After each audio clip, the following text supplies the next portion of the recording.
সারফেসে আসে বলে জানি যে না। কারণে তো প্রশাসনের যে সারা দেশের বালু, সারা দেশের পাথর এইভাবেই তোলা হইতেছে না? না, এক্ষেত্রে আমি গত পরশুদিন আপনার এত ভূমি মন্ত্রণালয়ে গিয়েছিলাম। হ্যাঁ। বালু মহল বা পাথর মহলের যে সমস্ত নীতিমালাটা আছে ভূমি মন্ত্রণালয়ের, সেটা পুরনো।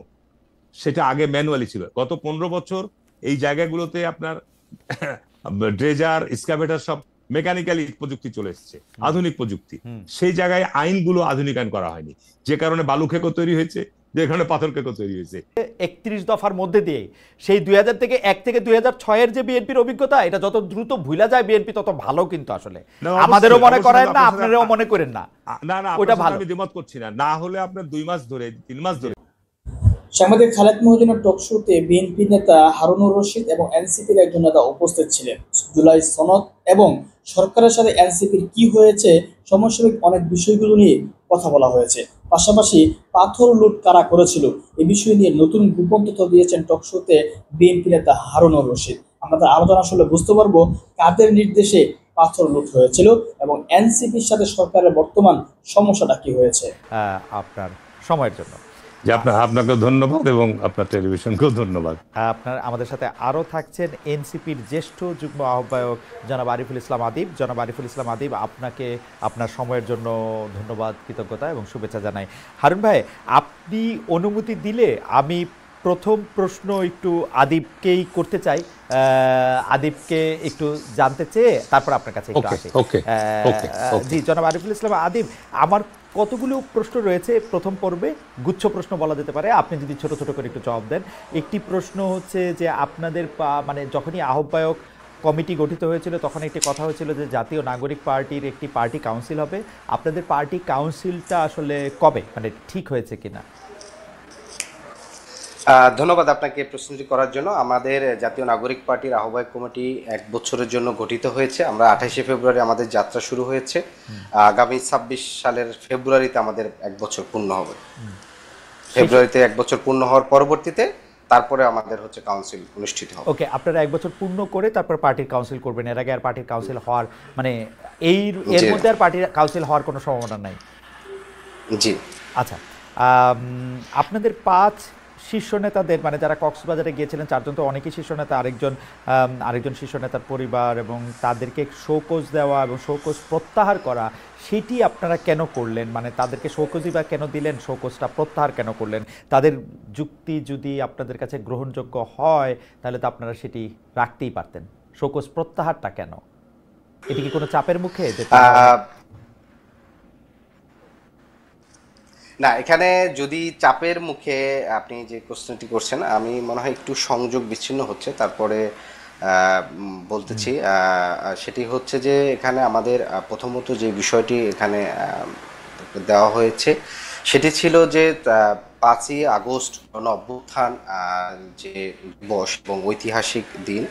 আসলে আপনি যদি গণ অভ্যুত্থানকে ইমেজ আকারে দেখেন, ইমেজ আকারে দেখলে অ্যাবসলিউটলি অভ্যুত্থানের মূল যারা নেতৃত্ব ছিল, বিশেষ করে আপনি হাসনাত আব্দুল্লাহ, সার্জিস, নাহিদ বা অন্যান্য সবার যে নামটা আসে, সেই জায়গা থেকে গণ অভ্যুত্থানের দিন একই দিনে যখন তারা ওই অনুষ্ঠান না করুক কিন্তু একটা সফরে যায়, ব্যক্তিগত সফর, তারা যেটা ব্যাখ্যা করেছে ব্যক্তিগত সফরের জায়গায়, সেই জায়গা থেকে এই তথ্যটি যখন সাধারণ শহীদ পরিবার কিংবা আহত কিংবা অন্যদের ভিতরে আসে এবং রাজনীতি যারা গণ অভ্যুত্থানে অংশগ্রহণ করছেন তাদের মধ্যে একটা তাদেরকে রাজনৈতিক সচেতনতা কিংবা রাজনৈতিক প্রজ্ঞার জায়গায় কিছুটা প্রশ্ন আসে।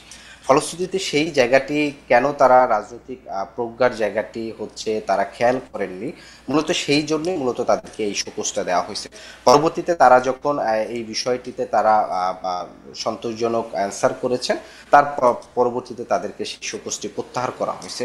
আপনি যেখানে যেটি বলছেন যে চাপের কারণে দেওয়া হয়েছে কিনা, এটি আসলে কোনোভাবেই চাপের কারণে শোকজ প্রত্যাহার করা হয়নি। যদি চাপের কারণে প্রত্যাহার করা হতো তাহলে তো শোকজটা অ্যাড্রেস করাই হতো না, যে তাদেরকে যে শোকজ পোস্টটা দেওয়া হয়েছে এবং সেটা প্রকাশ্যে দেওয়া হয়েছে, সেটা কিন্তু অ্যাড্রেস করা হতো না। এবং এখানে আরেকটি বিষয় সেটি অ্যাড্রেস হয়েছে, সেটা হচ্ছে যে নাগরিক পার্টি প্রথম থেকেই দলের ভিতরে গণতান্ত্রিক চর্চা এবং সর্বোচ্চ নেতৃত্বদেরকে তাদের সামাজিক প্রভাব কিংবা হচ্ছে দলের বাইরে যতই প্রভাব থাকুক না কেন তাদেরকে জবাবদিহিতার মুখোমুখি করা, এবং যে কোনো জায়গায় সেটা দলের অভ্যন্তরীণে এবং হচ্ছে দলের পাবলিকলি যদি কোনো প্রশ্ন ওঠে সেটা তাকে জবাবদিহিতা, তার কাছে ব্যাখ্যা চাওয়া, সেটি কিন্তু আমাদের ধারাবাহিকভাবে চলমান রয়েছে। এবং এটি সামনেও আগামীতে জাতীয় নাগরিক পার্টির যে কোনো নেতৃত্বের ক্ষেত্রে জবাবদিহিতা এবং প্রশ্ন রেখে দেওয়ার বিষয়ে জনাব আরিফুল ইসলাম আদিব, আপনি যেটি বলছিলেন যে গণ অভ্যুত্থানের মূল নেতৃত্বের যেহেতু তারা অংশ ছিলেন, সেহেতু গণ অভ্যুত্থানের স্মরণকালের দিনটিতে, যেটিতে আসলে গণ অভ্যুত্থান সফল হয়েছিল বা শেখ হাসিনা সরকারকে পদত্যাগ করতে হয়েছিল, পালিয়ে যেতে হয়েছিল, সেই দিনটিতে তারা ব্যক্তিগত সফরে গিয়েছিলেন বলে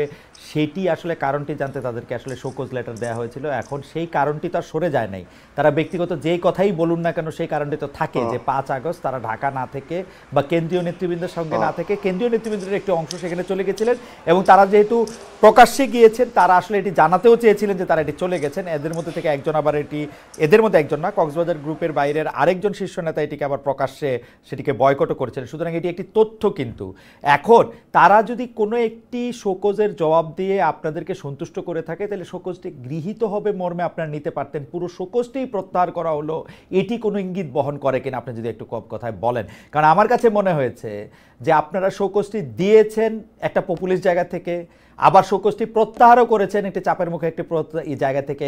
আপনারা আসলে এখনও এনসিপি আপনারা জানেন না আপনারা কোথায় আছেন, কোথায় যাচ্ছেন। এটি একজন সাংবাদিক হিসেবে আমার ধারণা। না, আপনার এই ধারণাটি মোটেই ঠিক না। কারণ হচ্ছে যে আমরা স্পষ্ট বলেছি যে আমরা কোথায় যাব, আমাদের রাজনৈতিক কি গন্তব্য সেটি কিন্তু ইতিমধ্যে সুস্পষ্ট। আমরা এই রাজনৈতিক গন্তব্যের জায়গায় আমরা কিন্তু বারবার বলেছি যে আমরা বাংলাদেশে আইনের শাসন, নাগরিক, বাংলাদেশের মানুষের জনগণের নাগরিক যে অধিকার, সে অধিকার এবং সামাজিক সুবিচার প্রতিষ্ঠার লক্ষ্যে এখানকার যে ব্যবস্থা আছে সেই ব্যবস্থার পরিবর্তন এবং এখানকার রাজনৈতিক সংস্কৃতির পরিবর্তন, এই দুইটা জায়গায় কিন্তু পরিবর্তন আমরা দৈর্ঘ্যবাদী আমরা চাই। সেই জায়গা থেকে কিন্তু আমরা বলেছি যে আমরা এখানকার মনে করি বাংলাদেশের বর্তমান যে রাজনৈতিক এবং যে সংকট এবং অন্যান্য যে বিষয়গুলো আছে সেক্ষেত্রে সমাধান হচ্ছে নতুন সংবিধান, এবং আমরা সেক্ষেত্রে স্লোগানও সেই বিষয়টি নিয়ে আসছি। ফলশ্রুতিতে আমরা আমাদের রাজনৈতিক লক্ষ্য নিয়ে স্থির। আপনি বরঞ্চ এখানে আপনি যেই প্রশ্নটি করছেন সেখানে এইটার কিছুটা আপনি হয়তোবা বলতে পারেন, সেটা হচ্ছে যে যেহেতু আমাদের এখানে দীর্ঘদিন আন্দোলনের মাধ্যমে এখানে উঠে আসা অধিকাংশ নেতৃত্ব, ফলশ্রুতিতে আন্দোলন এবং অ্যাক্টিভিজমের সময় যেটা থাকে সবসময় যে লিডারশিপ তাদেরকে সবসময় সামাজিক যোগাযোগ মাধ্যমে রাজনৈতিক একুরেসি কিংবা হচ্ছে পলিটিক্যাল কারেক্টনেসকে সবসময় প্রমাণ করতে হয়, যেটা গতানুগতিক যারা রাজনৈতিক দল আকারে করেন দীর্ঘদিন তারা কিন্তু এই কারেক্টনেসটা কিন্তু অনুভব করে না। ফলশ্রুতিতে আমাদের এই যে অ্যাক্টিভিজমের জায়গা থেকে রাজনৈতিক ট্রান্সফরমেশনটা, অর্থাৎ রাজনৈতিক ব্যক্তি হয়ে ওঠা, রাজনৈতিক দল আকারে হচ্ছে হাজির হওয়া, সেই জায়গাটা আমার কাছে মনে হচ্ছে হয়তো আরেকটু সময় লাগবে। আমি অবশ্য আপনাকে ঠিক বুঝলাম কিনা আমি বুঝলাম না, আমি পরবর্তী প্রশ্নে যাই, কারণ এটা বুঝতে হয়তো আমার সময় লাগবে। আপনি যেভাবে বলছেন সেটা পরবর্তী প্রশ্নে আমরা দেখলাম যে আপনাদের একজন কেন্দ্রীয় নেতা জনাব মাহিন সরকারকে উনি দাবি করছেন যে ওনাকে কোনো ধরনের শোকজ ছাড়াই ওনাকে আসলে বহিষ্কার করা হয়েছে। এই বিষয়টি প্লাস কয়েকদিন আগে আপনাদের সাবেক সহযোদ্ধা বর্তমানে উপদেষ্টা জনাব আসিফ মোহাম্মদ সজীব ভুঁইয়াকে কেন্দ্র করে চাঁদার কাহিনী, তার আবার কোনো একটা জায়গায় খেতে যাওয়া না যাওয়া ইত্যাদি নিয়ে আসলে নানা ধরনের কথা হচ্ছে। এনসিপি কি ভিতরে ভিতরে কয়েকটি উপদলে বা ভাগে বিভক্ত হচ্ছে? না, এনসিপি কোনোভাবেই কোনো উপদল কিংবা ভাগে বিভক্তি হয়নি। এটি যেটি হচ্ছে যে সাধারণত আমরা যেটা বলে আসছি বাংলাদেশের রাজনীতির ইতিহাসে এই প্রথম যৌথ নেতৃত্ব এবং কোনো একক নেতৃত্বকে কাল টাকারে হাজির করে সকল সিদ্ধান্ত গ্রহণ কিংবা সকল কথা, সর্বশেষ কথা তার মুখ থেকে আসার যে সংস্কৃতি আমাদের এখানে চলে আসে সেটির বাহিরে একটি গণতান্ত্রিক প্রক্রিয়ায় সিদ্ধান্ত গ্রহণ এবং গণতান্ত্রিক প্রক্রিয়ার জবাবদিহিতা গ্রহণের সেই চর্চাটা আছে। সেটার কিন্তু আবার আপনি বলতে পারেন যে কিছুটা জায়গায় সেটা হচ্ছে যে যখন একইভাবে গণতান্ত্রিক প্রক্রিয়ায় সিদ্ধান্ত গ্রহণ করা হয় এবং সেক্ষেত্রে সবাই কিন্তু তার সিদ্ধান্তটা বাহিরেও অনেক সময় প্রকাশ করেন যে হ্যাঁ আমি এই মতামতটা দিয়েছিলাম এবং জনগণের কাছে আপনার সঠিক থাকার জায়গা থেকে।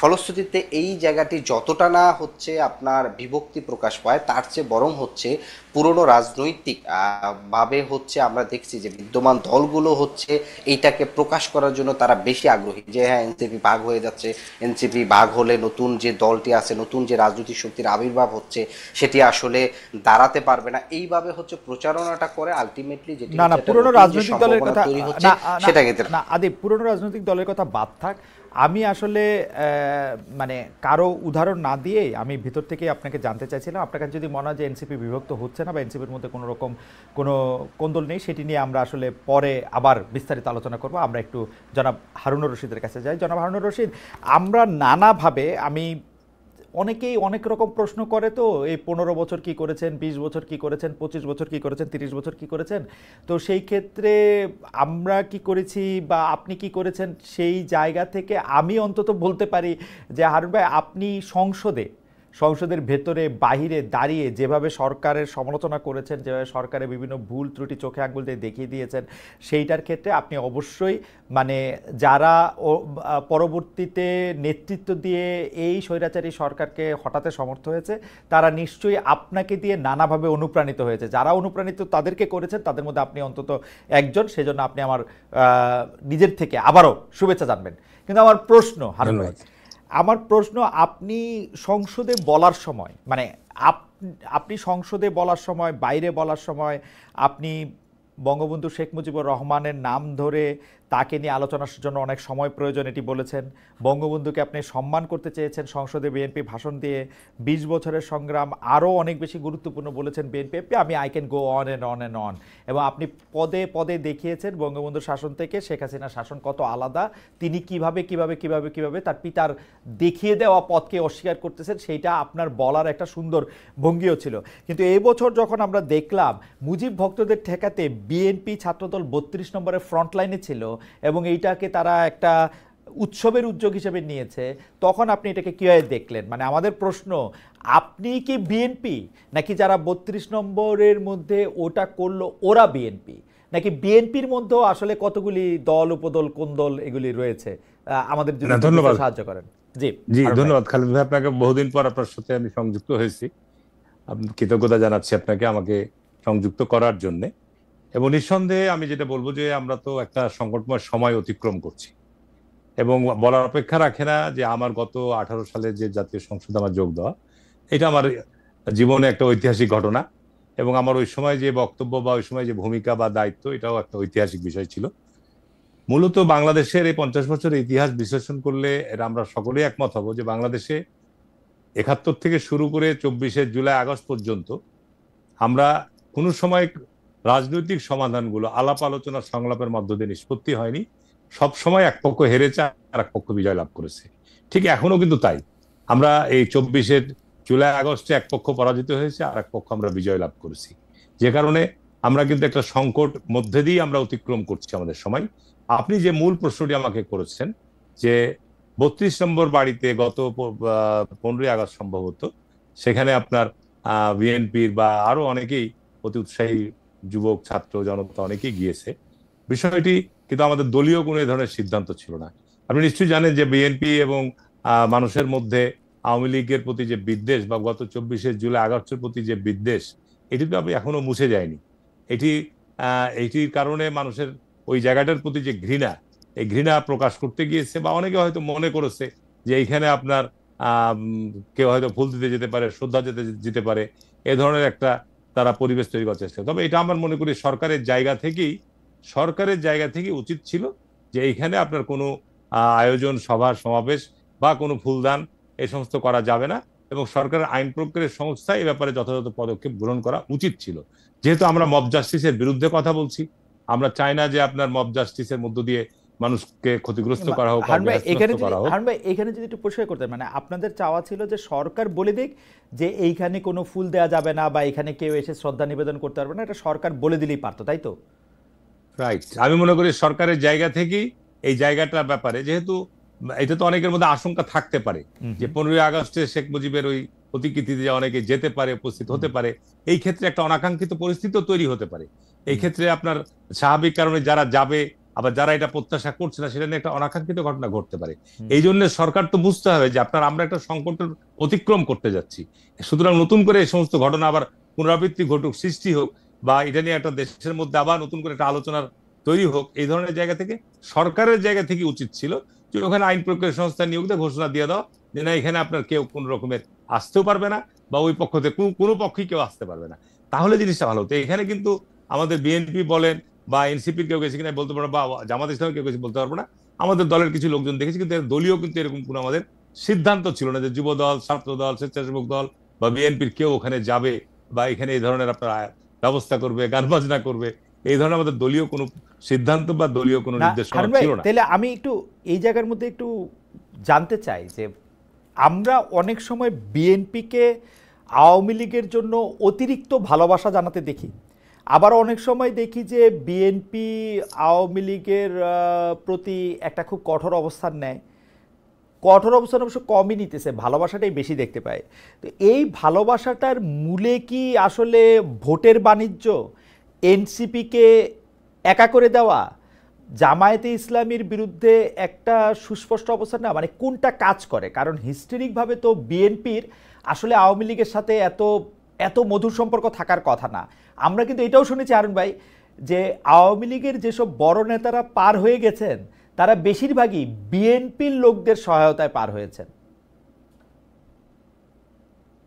জি, আপনি আপনি যে বিষয়টি প্রশ্ন করেছেন, আপনি নিশ্চয়ই এটা স্বীকার করবেন যে বিএনপির জন্ম হয়েছে 15ই আগস্টের আপনার ঘটনার পর, 7ই নভেম্বর সিপাহী জনতার বিপ্লবের মধ্য দিয়ে। জি, নতুন রাজনৈতিক যে বন্দোবস্ত বা নতুন দর্শন নিয়ে জিয়াউর রহমানের নেতৃত্বে নতুন, সুতরাং আওয়ামী লীগের সাথে বিএনপির দীর্ঘ 50 বছরের যে রাজনৈতিক প্রতিদ্বন্দ্বিতা বা প্রতিযোগিতা, বাংলাদেশে গত 50 বছরে কিন্তু দুইটি বৃহত্তম এই রাজনৈতিক দলের জোটই বলেন, শরিকরাই বলেন, এই নির্বাচনী প্রতিদ্বন্দ্বিতা হয়েছে। আমি আপনাকে এখনো বলছি যে আপনাকে এটা অন্যভাবে বিশ্লেষণ না, আপনি একজন সাংবাদিক হিসাবে বাংলাদেশের নিঃসন্দেহে একটা সংকটময় সময় আমরা অতিক্রম করছি। 71 সালে মুক্তিযুদ্ধ হয়েছিল, মুক্তিযুদ্ধে যারা বিরোধিতা করেছিল, শেখ মুজিব দেশের ক্ষমতা নেওয়ার পর তাদেরকে নিষিদ্ধ করার পরেও কিন্তু আপনার পরবর্তীতে সাধারণ ক্ষমতা থেকে ঘোষণা করতে হয়েছে। আপনি 90-এর কথা চিন্তা করেন, আমরা এরশাদ বিরুদ্ধে আন্দোলন করেছি এবং 90 সালে আমরা এরশাদের বিরুদ্ধে একসাথে এক পর্যায়ে গিয়ে বিএনপি, আওয়ামী লীগ, জামাত ইসলাম সবাই একসাথে ঐক্যবদ্ধ আন্দোলন করেছি এবং এরশাদকে বিদায় করেছি। করার পরে 91-এর একটা সুষ্ঠু নির্বাচনের মধ্যে দিয়ে বিএনপি ক্ষমতায় এসছে এবং বিএনপিকে জামাত ইসলাম সমর্থন দিয়েছে। তারপরে মাত্র 2-3 বছরের পর সেই স্বৈরাচারের সাথে আবার দেখা গেছে আপনার আওয়ামী লীগ, জাতীয় পার্টি, জামাত ইসলাম সব এক হয়ে বিএনপির বিরুদ্ধে আন্দোলন শুরু করেছে। সুতরাং বাংলাদেশের আসলে গণতান্ত্রিক যে প্রেক্ষাপটের বিশ্লেষণ করতে গেলে আপনি নিজেও আমার চাইতে ভালো বুঝতে পারবেন যে আমরা একটা সংকটের মধ্যে আছি। আমরা এখন আপনার এই যে সংলাপ বলেন বা আমরা এই জুলাই সনদ বলেন, যা কিছু তৈরি করছি, এটা কিন্তু আমরা যারা বিজয়ী, আমরা বিজয়ীরা করছি, যারা পরাজিত হয়েছে তারা কিন্তু এখন অনুপস্থিত। সুতরাং আপনাকে সামনের দিনে আমি দায়িত্ব নিয়ে বলছি আপনাকে, এটা আওয়ামী লীগের প্রতি প্রীতি বা ভালোবাসা বা দেশের গণতান্ত্রিক স্থিতিশীলতার জন্য, দেশের আপনার আমি বলবো যে সামগ্রিকভাবে রাজনৈতিক স্থিতিশীলতার জন্য আপনাকে সামনে অনেক বন্ধুর পথ পাড়ি দিতে হবে, কোনো সন্দেহ নাই, কোনো সন্দেহ নাই। এটা আপনার অবশ্যই, এটা বর্তমান সরকারের পক্ষে সম্ভব নয়। এবং একটা রাজনৈতিক সরকার যখন আসবে তখন রাজনৈতিক সরকার অনেক ধৈর্যের সাথে বোঝাপড়ার মধ্য দিয়ে আমার এটা নিয়ে তর্ক নাই, কিন্তু সেদিকে এটা নিয়ে তর্ক নাই হারুন ভাই। তাহলে আপনারা কি আসলে একটা ঐক্যের বা যেটি আপনাদের নেতা বলতেছেন একটি জাতীয় ঐক্যমতের সরকার বা জাতীয় সরকার, আপনারা সবাইকে সরকারে নিয়ে একটি দেশ গঠনের প্রক্রিয়া রাখতে চান, যে উই আর দে, কোনো বিভেদ চান না, ব্যাপারটা কি এরকম? না, ঐক্য বলতে আমরা এখন বোঝাতে চাচ্ছি যে আমরা বিগত 15 বছর যারা আমরা একসাথে রাস্তায় এই ফ্যাসিস্টদের বিরুদ্ধে বা কর্তৃত্ববাদের বিরুদ্ধে লড়াই করেছি, তাদেরকে নিয়ে আমরা একসাথে আপনার রাষ্ট্র কাঠামো নির্মাণ করতে চাই। সেটা কেমনে হবে হারুন ভাই? হারুন ভাই সেটা কেমনে হবে? জাতীয় পার্টি বা না জাতীয় পার্টি বা আওয়ামী লীগের কথা না, জাতীয় পার্টি বা আওয়ামী লীগের কথা আমরা বলতেছি না। কিন্তু আপনাকে আমি বলি খালেদ ভাই, এখানে এই মুহূর্তে কেউ দায়িত্ব নিতে পারবে না। এই মুহূর্তে যদি আপনার সরকার ইনক্লুসিভ নির্বাচনের কথা ভাবতে যায় তো গণরোষের মধ্যে যে পড়বে, এখানে সেনাবাহিনীকে দিয়েও আপনি সেটা আমি আওয়ামী লীগের নিয়ন্ত্রণ করতে পারবেন না। আমি ইনক্লুসিভনেসের কথাটা আসতেছি না, কিন্তু আপনি যে জাতীয় ঐক্য এবং বিভেদহীনের কথা বলতেছেন, যারা জুলাই আন্দোলনের সময় যারা আপনারা একসাথে ছিলেন, তো আপনারা তো এনসিপিকে একটা গালাগালি না দিয়ে সকালে পানি খান না, বিকেলে ভাত খান না, জামাত্রে একটা বকা না দিয়ে। এখন এখানে এটা কি আপনি দেখেন হারুন ভাই, আপনি নিরপেক্ষভাবে দেখেন, যতবার এনসিপির লোকজন আসছে, বিএনপি যেভাবে মানে বিএনপি নেতৃবৃন্দ, আমার শ্রদ্ধেয় বড় ভাইরা, বড় আপারা যেভাবে তাদেরকে আক্রমণ করছেন, সেটা কি আসলে না? আমি এনসিপির ব্যাপারে আমার যে বক্তব্য মন্তব্য, দেখেন, আমি এনসিপির আজকে যারা ছাত্র প্রতিনিধি এই নতুন যে রাজনৈতিক দলটি গঠন করেছে, এনসিপি কিন্তু সত্যিকার অর্থে আমার ব্যক্তিগত, আমরা ছাত্র রাজনীতি করেছি এবং ছাত্র রাজনীতি থেকে এমপি হয়েছি, এতদূর দলের একটা গুরুত্বপূর্ণ দায়িত্ব পদবি আপনার পরিচালনা করেছি। কিন্তু এনসিপির কাছে আমার যে প্রত্যাশা ছিল ছাত্র প্রতিনিধিদের কাছে, যারা জুলাই আগস্টের বুক পেতে দিয়ে রক্ত দিয়ে এই পরিবর্তন সাধিত হয়েছে এবং তারাই মাঠের ময়দানে সৈনিক ছিল, কোনো সন্দেহ নাই, আমি স্যালুট করি, সম্মান করি। কিন্তু কথাটা হচ্ছে যে তাদের এই পরিস্থিতিতে যে ভূমিকা বা যে দায়িত্বটা আমরা জাতি প্রত্যাশা করছিল, বা আমরাও নিজেও প্রত্যাশা করছিলাম, যে বাংলাদেশকে সত্যিকার অর্থেই ঠিক করতে গেলে যে শক্তিটা ছিল ছাত্রদের, যে শক্তিটা দরকার ছিল, যে রাষ্ট্র কাঠামো সাংবিধানিক প্রতিষ্ঠানগুলোকে ঠিক করার জন্য যে রাজনৈতিক দলগুলো আছে তাদেরকে প্রেসারে রাখার জন্য যে দরকারটি ছিল, সেই জায়গাটা কিন্তু এনসিপি অর্জন করতে পারে না। ওকে, ফাইন, আমি হারুন ভাই আবার এই কথাটা আমি খোলাখুলি ভাবে বলছি। না হারুন ভাই, আমি আপনার কাছে আসবো। এনসিপি কে আমি সমালোচনা করি, কথা বলি, কিন্তু এনসিপির যারা দায়িত্বে আছে, এনসিপির যারা এই বিষয়গুলো গণমাধ্যমে আসছে, আমরা কথা শুধু না, এই জিনিসগুলো গণমাধ্যম আসছে, এগুলো তো আমাদের জন্য শুভকর নয়। গণমাধ্যমে কি আসে না আসে সেগুলো আমরা মোটামুটি দেখি, কিন্তু ঠিক আছে, আমি মাইনা নিলাম যে আপনার বক্তব্য ঠিক, আপনার প্রত্যাশা পূরণ হয় নাই। কিন্তু হারুন ভাই, আমি আপনার কাছে যখন ফিরবো তখন আপনার কাছে আমি প্রশ্নটা করব যে 2024 সালে 5 আগস্টের পর বিএনপি নিয়ে আপনার যে প্রত্যাশা ছিল সেইটা কি পূরণ হয়েছে? একই কাঠামোতে, আমি এটা পরে আপনার কাছে শুনবো, মানে একই কাঠামোতে, যেই কাঠামোতে এনসিপি দিয়ে আপনার প্রত্যাশা পূরণ হচ্ছে না, সেই একই দাঁড়িপাল্লা আবার জামাতের মার্কা। আচ্ছা, আপনি একটা স্কেল নেন, যে এরকম একটা স্কেল, ইলেকট্রিক স্কেল, একই ইলেকট্রিক স্কেলে আপনি বিএনপির উপরে আপনার প্রত্যাশা পূরণ হয়েছে কিনা সেটা আমি আপনার কাছে শুনবো। আমি আবার আসছি আপনার কাছে, জনাব আরিফুল ইসলাম আদিব। আমি আপনার কাছ থেকে জানতে চাই যে এনসিপির সাথে কি সরকারের কোনো একটা ঝামেলা তৈরি হয়েছে, নাকি এনসিপি সরকারের সাথে ইচ্ছা করে একটা ঝামেলা তৈরি করার জায়গায় যাইতেছে? বারবার সরকারের এগেনস্টে আমরা বিভিন্ন সময় বিভিন্ন কথা শুনতেছি, সরকারকেও আমরা দেখতেছি এনসিপি থেকে গা হাত পা সরে নিতে।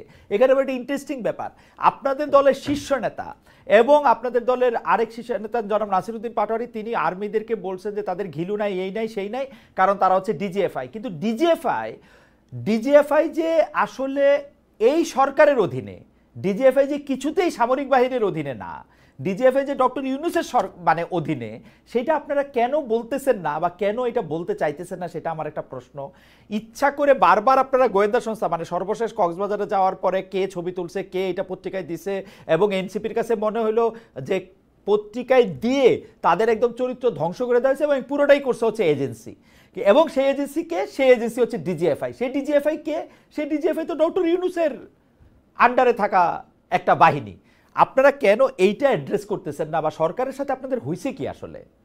ও মাঝখানে একজন একটু বলি নেই আদিব, আপনি শুরু করার আগে, এই লোকের নাম, এই লোক তার নিজের নাম ব্যবহার করেন নাই, কি জানি ফিশিং তার নাম। তিনি বলছেন, খালেদ ভাই, আপনি যে খালেদ মহিউদ্দিন, আপনি যে মাঝে মাঝে আঞ্চলিক ভাষায় কথা বলেন সেগুলি কানে লাগে, সেগুলি বিচ্ছিরি, পরিহার করতে চেষ্টা করবেন। ভাই আদিব, আপনি যদি আপনারটা বলেন আর কি, যে মানে সরকারের সঙ্গে আপনাদের মানে ঝামেলাটা কোথায়, এবং আপনারা এটা জানেন কি না যে ডিজিএফআই যে ডক্টর মোহাম্মদ ইউনূসের অধীনে? প্রথমত আপনি যে বিষয়টি গুরুত্বপূর্ণ সেটি হচ্ছে যে সরকারের সাথে আমাদের কি হয়েছে, এটির যে বড় জায়গাটি সেটি হচ্ছে যে আমরা সরকারকে যে নিরপেক্ষ জায়গা থেকে তাদের রাষ্ট্র পরিচালনা এবং আগামীর নির্বাচন এবং বিশেষ করে বিচার সংস্কার পর্যাপ্ত করার বিষয় তিনি যে ব্যক্ত করেছিলেন, এবং যখন দায়িত্ব গ্রহণ করেছিলেন সেই জায়গা থেকে যেভাবে দায়িত্ব নিয়েছিলেন, সেই জায়গা থেকে আমরা তাদের নিরপেক্ষতার জায়গাটি থেকে আমরা স্বচ্ছ দেখতে পাই না। বিশেষ করে আমি নিজেই গণমাধ্যমে ঐক্যমত কমিশনের একটি মিটিংয়ে স্পষ্ট করে বলেছিলাম, যখন একটি রাষ্ট্রের প্রধান তিনি যখন লন্ডনে বসে মিটিং করেন এবং মিটিং পরবর্তীতে তাদের যে রাজনৈতিক সরকারের যে আচরণ, সেই জায়গায় আমরা লক্ষণীয় পরিবর্তন দেখতে পাই। কারণ জনাব ডক্টর মোহাম্মদ ইউনূস তিনি শুধু সরকারের প্রধান না, তিনি একসাথে বর্তমান যে জুলাই সনদ প্রণয়ন করার জন্য যে জাতীয় ঐক্যমত কমিশন হয়েছে, সেই ঐক্যমত কমিশনের একই সাথে তিনি সভাপতির দায়িত্ব পালন করছেন। আপনি তো অনেকগুলি কথা বলবেন, আপনি একটা কথার পার্ট শেষ হইলে আপনি একটু আমাকে সুযোগ দেন, আমি একটা প্রশ্ন করব, কারণ আপনাকে 3-4টা পার্টে বলতে হবে, সেজন্য আমি একটু আপনি শেষ করলে আমি বলবো আর কি। জি, আপনি বল। আচ্ছা, তো সেই জায়গা থেকে আমরা যেটি দেখেছি যে সরকার এই মুহূর্তে যেই জায়গাটিতে আসছে সেটি হচ্ছে যে সরকারের কিন্তু এক ধরনের হচ্ছে একদিকে হেলে যাওয়া, কিংবা হচ্ছে একই সাথে বিএনপির সাথে তাদের বিএনপির যে আকাঙ্ক্ষাগুলো কিংবা বিএনপির যে ইচ্ছাগুলো সেই ডিজায়ারের দিকে একদিকে হেলে যাচ্ছে। ফলশ্রুতিতে আমরা কিন্তু এই জায়গাটি বলেছিলাম যে সরকার তার জায়গার থেকে নিরপেক্ষ থাকা এবং কোনো ধরনের রাজনৈতিকভাবে তার উপর প্রেশার ক্রিয়েট করে ওই দলের ডিজায়ার পূরণ করা, সেই জায়গাটা যেন না হয়, সেই জায়গাটা কিন্তু আমরা বারবার বলে আসছিলাম। কিন্তু আমরা দেখছি যে সরকার একই সাথে একটা কন্ট্রাডিক্টরি অবস্থা তৈরি করছে। তারা একই সাথে ধরেন নির্বাচন সংস্কার কমিশন করছে, সেই কমিশন অনেকগুলো প্রস্তাবনা তৈরি করছে, কিন্তু আবার একই সাথে আমরা দেখলাম যখন বিএনপির পক্ষ থেকে বারবার অতি দ্রুত নির্বাচনের জন্য চাপ দিচ্ছে, তারা একই সাথে কিন্তু নির্বাচন কমিশন গঠন করে একসাথে কিন্তু নির্বাচনে দিয়ে এগিয়ে গেছে। তাহলে নির্বাচন সংস্কার কমিশনটা এইখানে আমার একটু ছোট কথা আছে যে আপনি বলছেন যে সরকার নিরপেক্ষতা হারাইছে। আমার কাছে মনে হয় যে সরকার কখনোই নিরপেক্ষ ছিল না। আগে এটা এনসিপির পকেটে ছিল, এখন এটা বিএনপির পকেটে আসছে এবং লন্ডন মিটিংয়ের পরেই আসছে। আপনি দেখবেন ও যখন এনসিপির পকেটে ছিল ও বাইরের জায়গায় গিয়ে বলে আসছে, বিদেশে বলে আসছে, ডক্টর ইউনূস বাইরে বিদেশে গিয়ে বলে আসছেন একটি দল ছাড়া কেউ নির্বাচন চায় না, কারণ তখন এনসিপির ভাষ্য অনেকটা এরকম ছিল। এরপরে আবার যে তিনি ওই দলের প্রধানের সাথে কথা বলে একটি দল মানে তারেক সাহেবের সাথে কথা লন্ডনে গিয়ে বইলা আসা যে তিনি আবার তার আবার এপ্রিলে পরে আবার ফেব্রুয়ারিতে চলে আসলো। কাছাকাছি ঘটনা আমরা দেখছি। উনি সরকারে থাকবেন কি থাকবেন না সেটা এনসিপির কাছে গিয়ে বলেছেন। তিনি বলেছেন যে এই ছাত্ররা তাদেরকে নিয়োগ দিয়েছে। তিনি বলেছেন যে এনসিপি তার যে মুখপাত্র সে বলেছে যে এনসিপির প্রধানকে তিনি প্রধানমন্ত্রী হিসেবে দেখতে চান।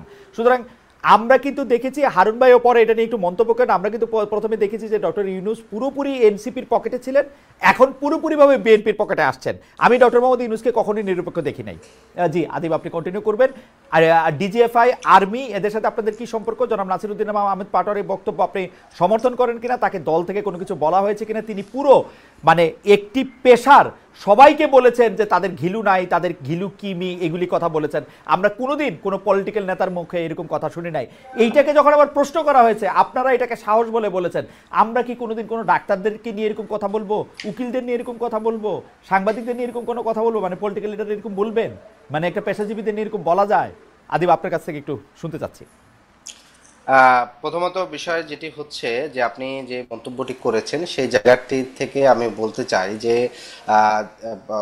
বিশেষ করে একটি সংস্থা যেই জায়গার থেকে কাজ করে সেটি হয়তো আপনি সে ডক্টর ইউনূসের আন্ডারে কাজ করে কিংবা তাকে হয়তো ভুলভাবে অ্যাড্রেস করা হয়েছে যে সেনাবাহিনীর বা সেনাপ্রধানকে দোষারোপ করা হয়েছে, কিন্তু বাহিনী আকারে যেহেতু তারা একই বাহিনীর থেকে আসছে, ফলশ্রুতিতে এটা রাষ্ট্রপতি মানে প্রধান উপদেষ্টার আন্ডারে থাকলেও অনেক সময় দেখেছে তারপরে সেনাপ্রধানের একটা প্রভাব থাকতে পারে। সেই জায়গা থেকে হয়তো তিনি এই অ্যাড্রেসটা করার চেষ্টা করেছেন। কিন্তু আমার জায়গাটি হচ্ছে যেটি যে গোয়েন্দা সংস্থা হচ্ছে ডক্টর মোহাম্মদ ইউনূসের আন্ডারে কাজ করুক বা যাই করুক, আমরা যেটি দেখেছি গণ অভ্যুত্থানের পূর্বে সংস্থাগুলোর যে রোল ছিল সেই রোলগুলো থেকে এখনো তারা সেভাবে বেরিয়ে আসতে পারেনি। আপনার কাছে কি মনে হয় না ডক্টর ইউনূসের এবং তার সরকারের বিষয়টি অ্যাড্রেস করা উচিত? প্রথম কথা হচ্ছে ডিজিএফআই কে কিন্তু রাখাই হয়েছে সেনাপ্রধান যাতে কোনো রকম বেগরবাই না করতে পারে, অর্থাৎ উনাকে ওয়াচ করার জন্য ডিজিএফআই রাখা হয়েছে। এখন ডিজিএফআই যদি উনার কথা না শোনে, হয় উনি ডিজিএফআই চেঞ্জ করবেন, অথবা তিনি সেনাপ্রধান চেঞ্জ করবেন, অথবা তিনি নিজে চেঞ্জ করবেন। আপনাদের তো এই কথাগুলি বলা উচিত।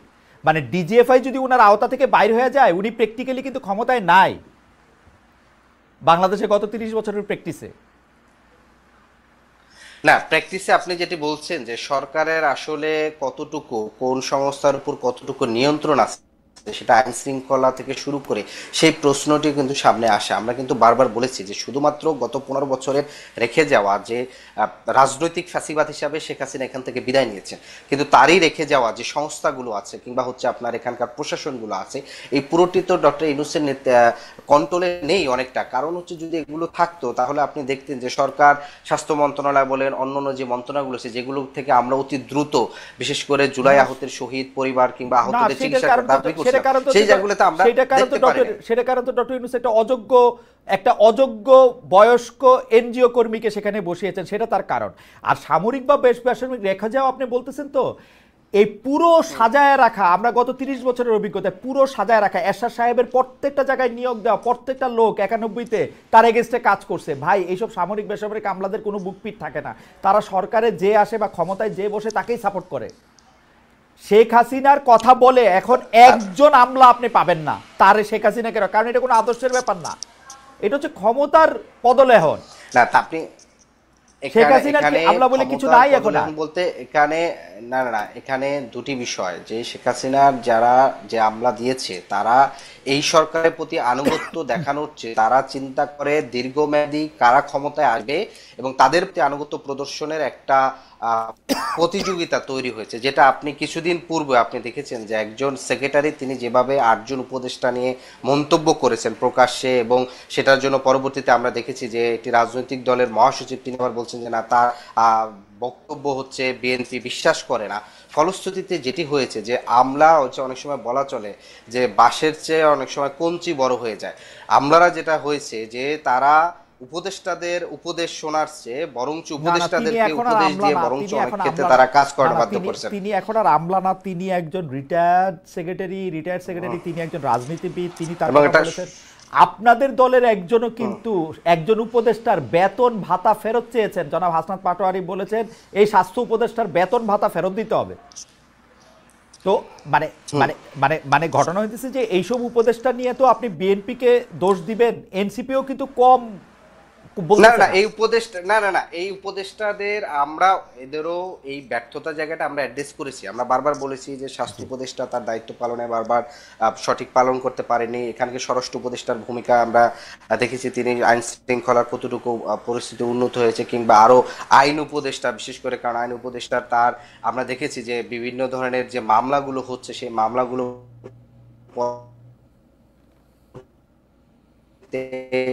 টিকতেছে না কিংবা জামিন পেয়ে যাচ্ছে, এবং ফলশ্রুতিতে যেটা হচ্ছে যে যারা যে সন্ত্রাসী গণহত্যাকারীদেরকে আটক দেখতে চায় তাদেরকে আলটিমেটলি আটক দেখতে পাচ্ছে না। ফলশ্রুতিতে এই যে সমালোচনা করাটা কিংবা হচ্ছে অ্যাড্রেস করাটা সেটা কিন্তু আমাদের আছে, কিংবা হচ্ছে আমরা সেই জায়গাটি অ্যাড্রেস করতেছি। ওকে, আমি একটু হারুন ভাইয়ের কাছে যাই। আমাদের একজন দর্শক, উনার নাম হচ্ছে জুয়েল কেস, তিনি প্রতিটা দিনই মানে আমার ধারণা উনি ওই জনাব আদিব সাহেবদের দলের কোনো একজন সদস্য। আমি আজকে এটা পড়ে দেই উনার মানে ইয়াটা, কারণ হচ্ছে উনি প্রতিদিন 100টা করে এরকম SMS পাঠান যে বিপু ভাই করে জিকির করতেন আর মুখে ফেনা তুলতেন প্রশ্ন করার সময় এককালে। তখন তো শুনি নাই বলতে বিপু ভাই আপনার কোটি কোটি টাকার উৎস কি আজকে আসছেন ছাত্রদের সবক দিতে আর নীতি কথা শোনাতে। প্রথম কথা, এই বিপু ভাই যদি নসরুল হামিদ বিপু ভাই বলা হয় তাহলে ভাই জনাব জুয়েল কেস আপনি দয়া কইরা বিপু ভাইয়ের সাথে আমার 2টা টক শো আছে ইউটিউবে অ্যাভেলেবেল, এইটা একটু দয়া কইরা দেখেন, এক একটা 50 মিনিট 55 মিনিট কইরা। আর আমি সবক দিচ্ছি কি না দিচ্ছি যে জনাব আদিব সাহেবের দলের যারা এগুলি করেন এগুলি একটু দেখেন ভাই, আপনাদেরকে বলি। আমি একটু জনাব হারুন ভাই আপনার কাছে আসি। হারুন ভাই, ব্যাপারটা হইলো আপনি যে পাল্লায় যে স্কেলে এনসিপিকে মাপতে চান, যে এনসিপি দুর্নীতি করতেছে কিনা, এনসিপি কথা রাখতেছে কিনা, এনসিপি নতুন বন্দোবস্ত করতেছে কিনা, 5 আগস্টের এই পট পরিবর্তনের ক্ষেত্রে তো বিএনপিও সমানভাবে বা অংশগ্রহণ করছে বা 15 বছর ধরে এটা লিগেসি করছে। এই নতুন বন্দোবস্তের আগে 31 দফা বিএনপি দিছে। আপনি সারা বাংলাদেশে বিএনপির যত চাঁদাবাজি, যত মানে ইউনিয়ন পরিষদ অফিস, যত থানা অফিস, যত মানে ফুটপাত দখলের যত ঘটনা, সেইটাতে কি আপনি কোনোভাবে কোনো নতুন বন্দোবস্তের ইঙ্গিত পান? মানে আমি পরিসংখ্যানের দিকে যাইতে চাই না, পরিসংখ্যান দিয়ে আমাকে ভৈরা রাখছে, এই অন্তর্কন্দলে এতজন বিএনপির লোক মারা গেছে, এতজন এই হয়েছে সেই হয়েছে, সেগুলি বাদ দিয়া যদি আপনি বলেন আপনার প্রত্যাশা পূরণ হয়েছে কিনা। জি ধন্যবাদ। জি, আপনি যে প্রশ্নটা আমাকে করেছেন যে বিএনপির কাছে যে প্রত্যাশা, খালেদ ভাই আসলে দেখেন যে এই পরিবর্তিত পরিস্থিতিতে বাংলাদেশের 50 বছর রাজনীতির যদি হিস্ট্রিগুলো আপনি বিশ্লেষণ করেন, বিএনপি বাংলাদেশে চাঁদাবাজি হচ্ছে না এই কথা তো অস্বীকার করছে না, কিন্তু বিএনপি প্রায় 3 থেকে 4 হাজার তাদের তৃণমূল পর্যায়ের নেতা কর্মীদেরকে আপনার বহিষ্কার করছে, দলীয় পদ থেকে তাদেরকে স্থগিত করেছে বা বিভিন্ন গুরুত্বপূর্ণ দায়িত্ব থেকে সরিয়ে দিয়েছে। ইভেন এই লাস্ট আপনার সিলেটে যে পাথরকুয়ারি, এখান থেকে আপনার যে অনিয়ম, যেভাবে প্রশাসনের বলো ব্যর্থতা এবং আইন প্রক্রিয়া সংস্থা এক্ষেত্রে যথাযথ ভূমিকা রাখতে ব্যর্থ হয়েছে, সেখানেও কিন্তু দায়িত্বশীল বিএনপি নেতৃবৃন্দদেরকে আপনার সাসপেন্ড করা হয়েছে। সুতরাং এই রাজনীতির যে সংস্কৃতিতে আগে এই ধরনের অপরাধ সংঘটিত হয়েছে দীর্ঘ 15 বছর আমরা দেখেছি যে এরকম হত্যাকাণ্ড সংঘটিত করার পরেও তাদের ব্যাপারে দায় স্বীকার করে নাই আওয়ামী লীগ, জোট দায় স্বীকার করে নাই, বরং তাদেরকে আপনার রাষ্ট্রপতির সাধারণ ক্ষমা করে দিয়েছে। তো সেইখানে তো আপনি একটা পরিবর্তন লক্ষ্য করছেন, তাতে আমি বলবো যে আমি খুশি, তাতে আমি বলবো না যে না এটা না না হারুন ভাই, হারুন ভাই আপনার কথা আমি ঠিক খুশি, না, কথা আমি হারুন বলবো ভাই না। আপনি এই কথা ঠিক না, তবে কারণ বিশ্বজিৎ হত্যার ক্ষেত্রে সামারি ট্রায়াল হয়েছে, বিচার হয়েছে, আবরার হত্যার ক্ষেত্রে 19 জনের ফাঁসি হয়েছে, সেই সব ক্ষেত্রে তারাও কিছু বিচার করেছে, সেসব বিচার আপনারা দেখাইতে পারবেন। আমি যেটা বলতে চাই যে বিএনপি তার চাঁদাবাজির ঘটনা তার কানে আসতেছে, সে তাকে সাসপেন্ড করতেছে, কিন্তু ঘটনা হইতেছে যে আমি এটাকে তখনই কাউন্ট করতাম যখন আর বিএনপির চাঁদায় কেউ ভয় না পাইতো। কিন্তু হারুন ভাই আপনি বিশ্বাস করেন, আপনি মাটি ও মানুষের সাথে সম্পৃক্ত মানুষজন কিন্তু বিএনপির লোকের ফোনে, ইমেইলে, মুখের কথায় ভয় পাইতেছে, পকেট থেকে টাকা দিচ্ছে কিন্তু, এবং এনসিপি যত দিচ্ছে তার 10 গুণ দিচ্ছে। যাই হোক, এটা আমার জেলায়, আমি দায়িত্ব নিয়ে বলছি যে আমার জেলায় এ ধরনের কোনো সংবাদ এখন পর্যন্ত পান নাই, বরং সেইখানে আপনার অন্য দলের আপনার এ ধরনের ঘটনা আছে যেগুলা, আর বর্তমান সামাজিক যোগাযোগ মাধ্যমে অনেক ফেক নিউজও আপনার প্রচারিত হচ্ছে, যেগুলো নিয়ন্ত্রণ করার আপনার বিটিআরসির কোনো পদক্ষেপ আমরা লক্ষ্য করছি না। আপনার ইন্ডিয়াতে একটা ঘটনা, সেটা আপনার দেখা যাচ্ছে বাংলাদেশে সেটাকে আপনার কাটিং পেস্টিং করে বাংলাদেশের ঘটনা দিয়ে দেখাচ্ছে যে বিএনপির লোকরা আপনার টেম্পো স্ট্যান্ডে বসে বসে চাঁদাবাজি করছে, কিন্তু দেখা গেল ওই টেম্পুটার আপনার পিছন দিকে হিন্দিতে লেখা আছে এটা আপনার ভারতের একটা জায়গার ঘটনা। এই ধরনের আমাদের সামাজিক যোগাযোগ মাধ্যমে অতিরিক্ত আপনার যে সমস্ত ফেক সংবাদ প্রকাশিত, সেটাকে আমলে নেওয়ার দরকার নেই। তবে বাংলাদেশে গত 15 বছর যেহেতু গণতান্ত্রিক চর্চা ছিল না, সেখানে আমাদের সাংগঠনিক, আমি বলবো না যে আমাদের ব্যর্থতা কিছু না, আমাদের সাংগঠনিক কিছু দুর্বলতা আছে। কারণ আমরা সংগঠনগুলো গত 15 বছর যেভাবে করা দরকার ছিল বা যে প্রক্রিয়াতে করা দরকার ছিল, সেই পরিবেশ তো ছিল না। তারপরেও আমি বলবো যে আমাদের অ্যাক্টিং চেয়ারম্যান আপনার এই সংবাদগুলো পাওয়ার সঙ্গে সঙ্গে কিন্তু ব্যবস্থা গ্রহণ করা হচ্ছে, আমরা কিন্তু এসব ক্ষেত্রে কোনো ছাড় দিচ্ছি না।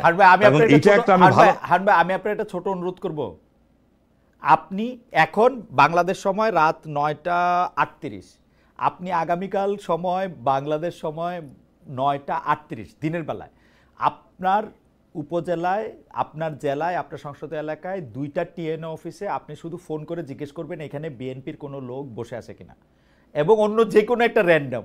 তারপর আপনি আমাকে বলবেন যে আমার বক্তব্য মিথ্যা, যে বিএনপির লোকেরা টিএনও অফিসে গিয়ে বসে থাকতেছে না, তারা বিভিন্ন রকমের, আমি কি বলবো, নেগোসিয়েশন করতেছে না, হুমকি দিচ্ছে না, ধামকি দিচ্ছে না। আপনি যা বলবেন আমি তা মাইনে নেব আগামীকাল।